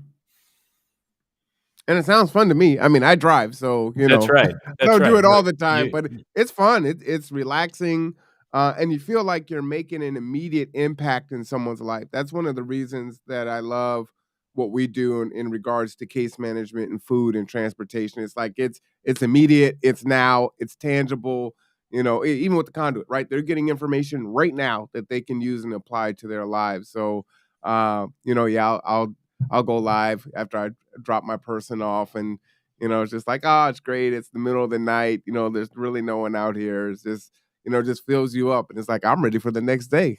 That's right. That's Next day's right. Christmas. Let me get to bed so I can wake up tomorrow and do it all again. I'm excited.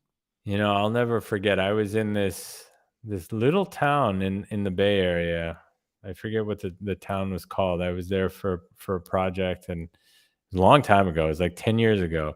And I took the bus to the because I was doing a project at a hospital, and I took the bus, and it was sort of the middle of the day after the school had ended, and the bus driver was a really grumpy guy, right? He was a grumpy guy. You could tell he was a grumpy guy.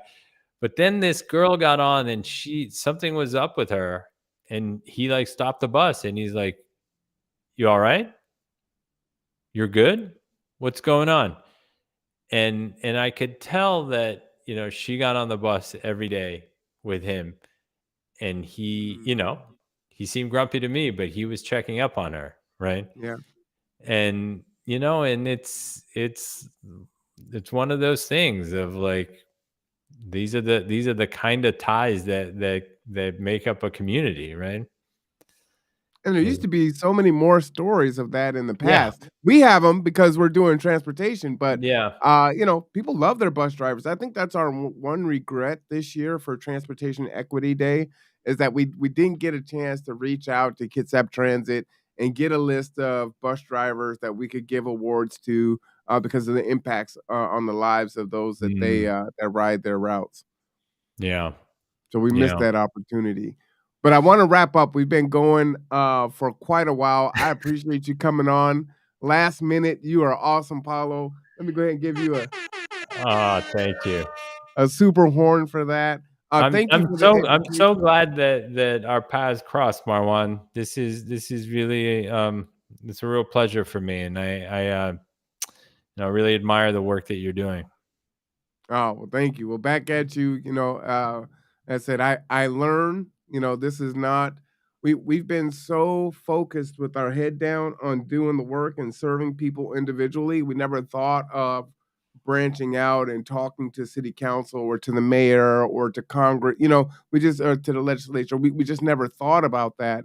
And it's so important. And it was something that we needed to put into our toolbox and gather other like-minded people together and say, okay, so how can we do this better and advocate? I spoke at city council a few weeks ago, and it was like, the ultimate goal is, G2 transportation doesn't exist because there's an adequate enough public transportation that we're not needed. But right now we are needed, and we're not being used to our potential. And we're a necessity right now. We're filling a really important void. But, in 15, 20 years, it'd be great if, G2, there's a van in a museum somewhere. And it's like, remember That's back right. when G2 That's used to right. do this? And we That's can get there. And so Yeah. it's just adding on to what it is we already do to try to move to that end goal ultimately. And it's equity through transportation for all, amongst all the other things that we do. Any final things that you want to shout out? Well, no. So I know that Jeff wants to cover one more thing. I'm going to say goodbye. I guess the last thing I want to say is when we do this again, let's do one on electrification, because I'm working on the Washington State Transportation Electrification Strategy, and it really intersects with all of these issues, and it has the potential to it has the potential to make things a lot worse, and it has the potential to make things a lot better. And we need to choose which path we go down. So I'm going to sign off. This is a real pleasure. Thank you, Paulo. And I got a lot of questions about electrification. So, because I'm like this on there, I'm getting information from both sides, and I don't have any way to sift through and find out what's true and what's accurate and how much it is, because mainstream media is so polarizing, right? They're either all the way for it or they're all the way against it, and it's just talking points, and there's no through line to or nuance in the discussion. So I'm looking forward to that. No, I think it's a really interesting discussion, and it's got it's actually not at all separate from this idea of transportation justice, and it could it's again, we're shaping, like, where we're like at the beginning of in the 30s when they were planning the interstate highway system, right? The massive investment of public dollars that shaped people's lives for years to come, for good and for ill. A lot of times for bad, right? Look at the climate change is one clear outcome of that, right? And we're in that moment again. And I know that you guys have been going for 4 hours now, so I'm going to shut up. But this was a real pleasure, and Marwan, anytime. I'm happy to, shoot the breeze here with you. Anytime. Oh, well, I appreciate it. Well, maybe we'll have to do a fun show where we just talk about interests and things of that nature. All right. All right. Well, thank you. Be Thank you, well. Paulo. How do I hang up? You'll hang up for me, right? Well, there's if you just want to close the tab, you can. Oh, all You right. see it up there? Yep, got it. All right. Thank you, sir. Appreciate you. Okay. All right, everyone. Man, we have had a full show. This has just been fantastic. I believe I've got one more thing to share with you. Go to the bottom when I get there. Okay. All right, let me go ahead and pull that up. Man, there's been so much. I want to recap it, but it might take me 30 minutes to recap all the stuff. Just know the stuff that's going on in Tacoma is so important. If you have time to get out there and advocate, hold the sign, stand in solidarity, that would be huge to do that. Let's see. Is it this right here? Is this what you wanted me to show? Aha, good. I got it. All right. So this is, again, super important. I want you to please do me a favor. First favor is subscribe to the Conduit and hit the notification bell so you never miss when we go live, right? This was literally, and I got to give Jeff a round of applause because he put this together behind the scenes, and he's not even in this state. So he gets 2 of these.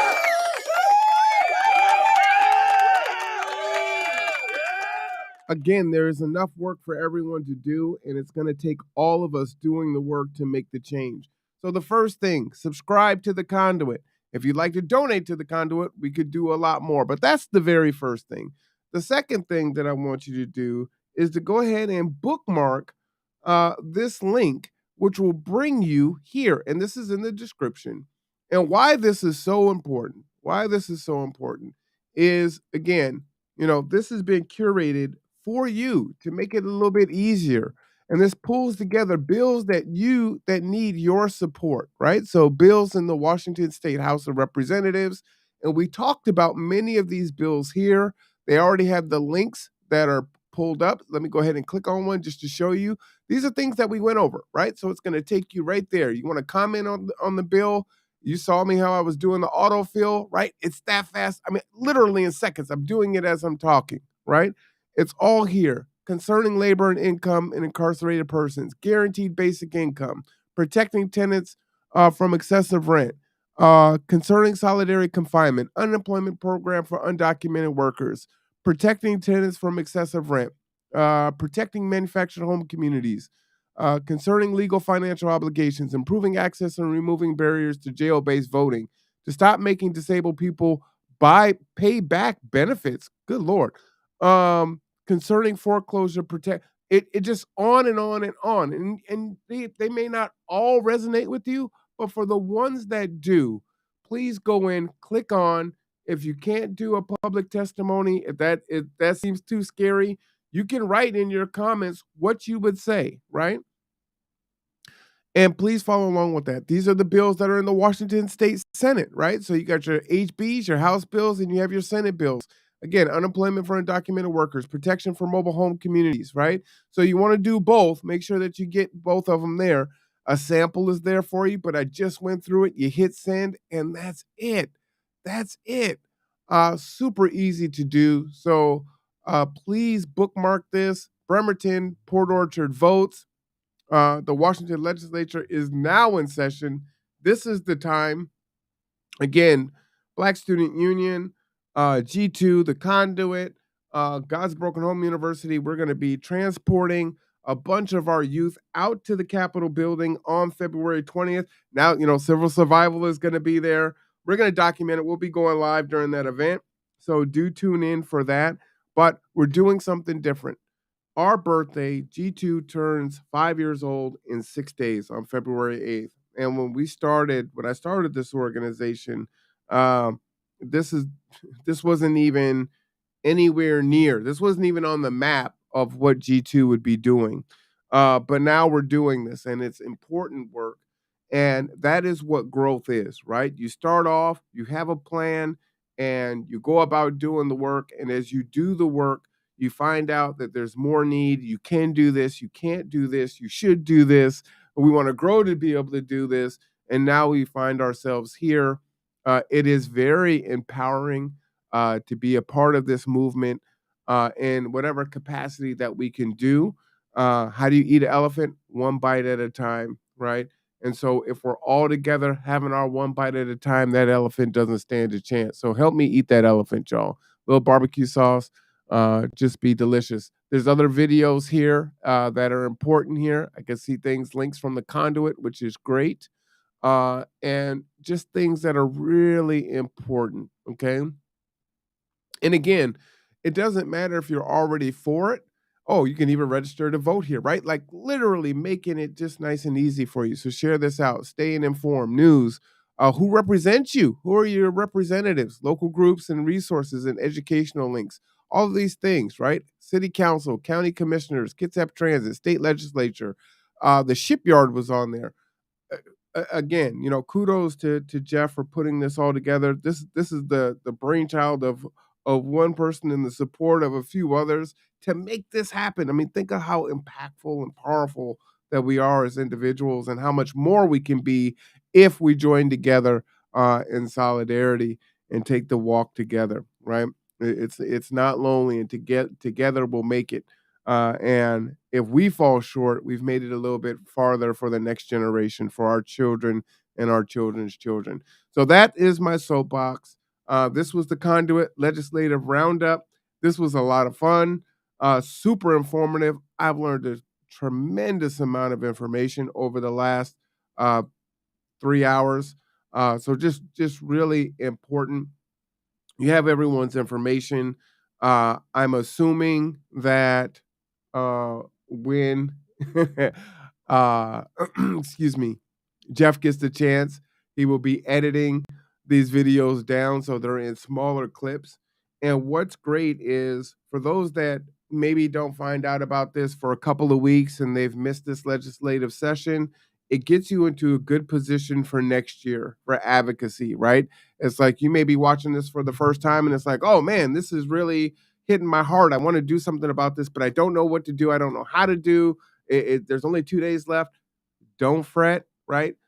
Go ahead and educate yourself now. Get connected with organizations, get connected with great individuals, and be ready for the next year, right? The fight is not going to stop, in April, right? It's going to continue on and continue on and continue on. But the people that we voted for that are in the House and Senate need our continued support in order to bring the change and then also sustain that change and not have that change expire, right? Or become antiquated where it's not doing enough or what it used to, how it was intended, right? And it needs to be changed and tweaked. So we have to continue to support our politicians that we do elect. We do have to continue to support those House bills and Senate bills that we do push forward and we do speak out about, right? And those that we're against, right? For or against. For me, it's just important that you are active politically. It doesn't matter what side that you come down on. For me, that's not important. Just your activation and your participation is what's important to me. But again, I thank you all. Thank you for staying with me for this time. I appreciate you tuning into the Conduit. Again, please subscribe. Get this out to your organizations. One of the things that we see that happens is folks that we're connected to, right? Let's say Rob at G2, he subscribes to the Conduit, but he doesn't encourage the rest of his staff to subscribe. So only he subscribes. So tell your office to please subscribe to the Conduit, right? It's free, doesn't cost anything to hit that subscribe button. But I am Marwan Cameron. This is the Conduit. We'll see you in Olympia.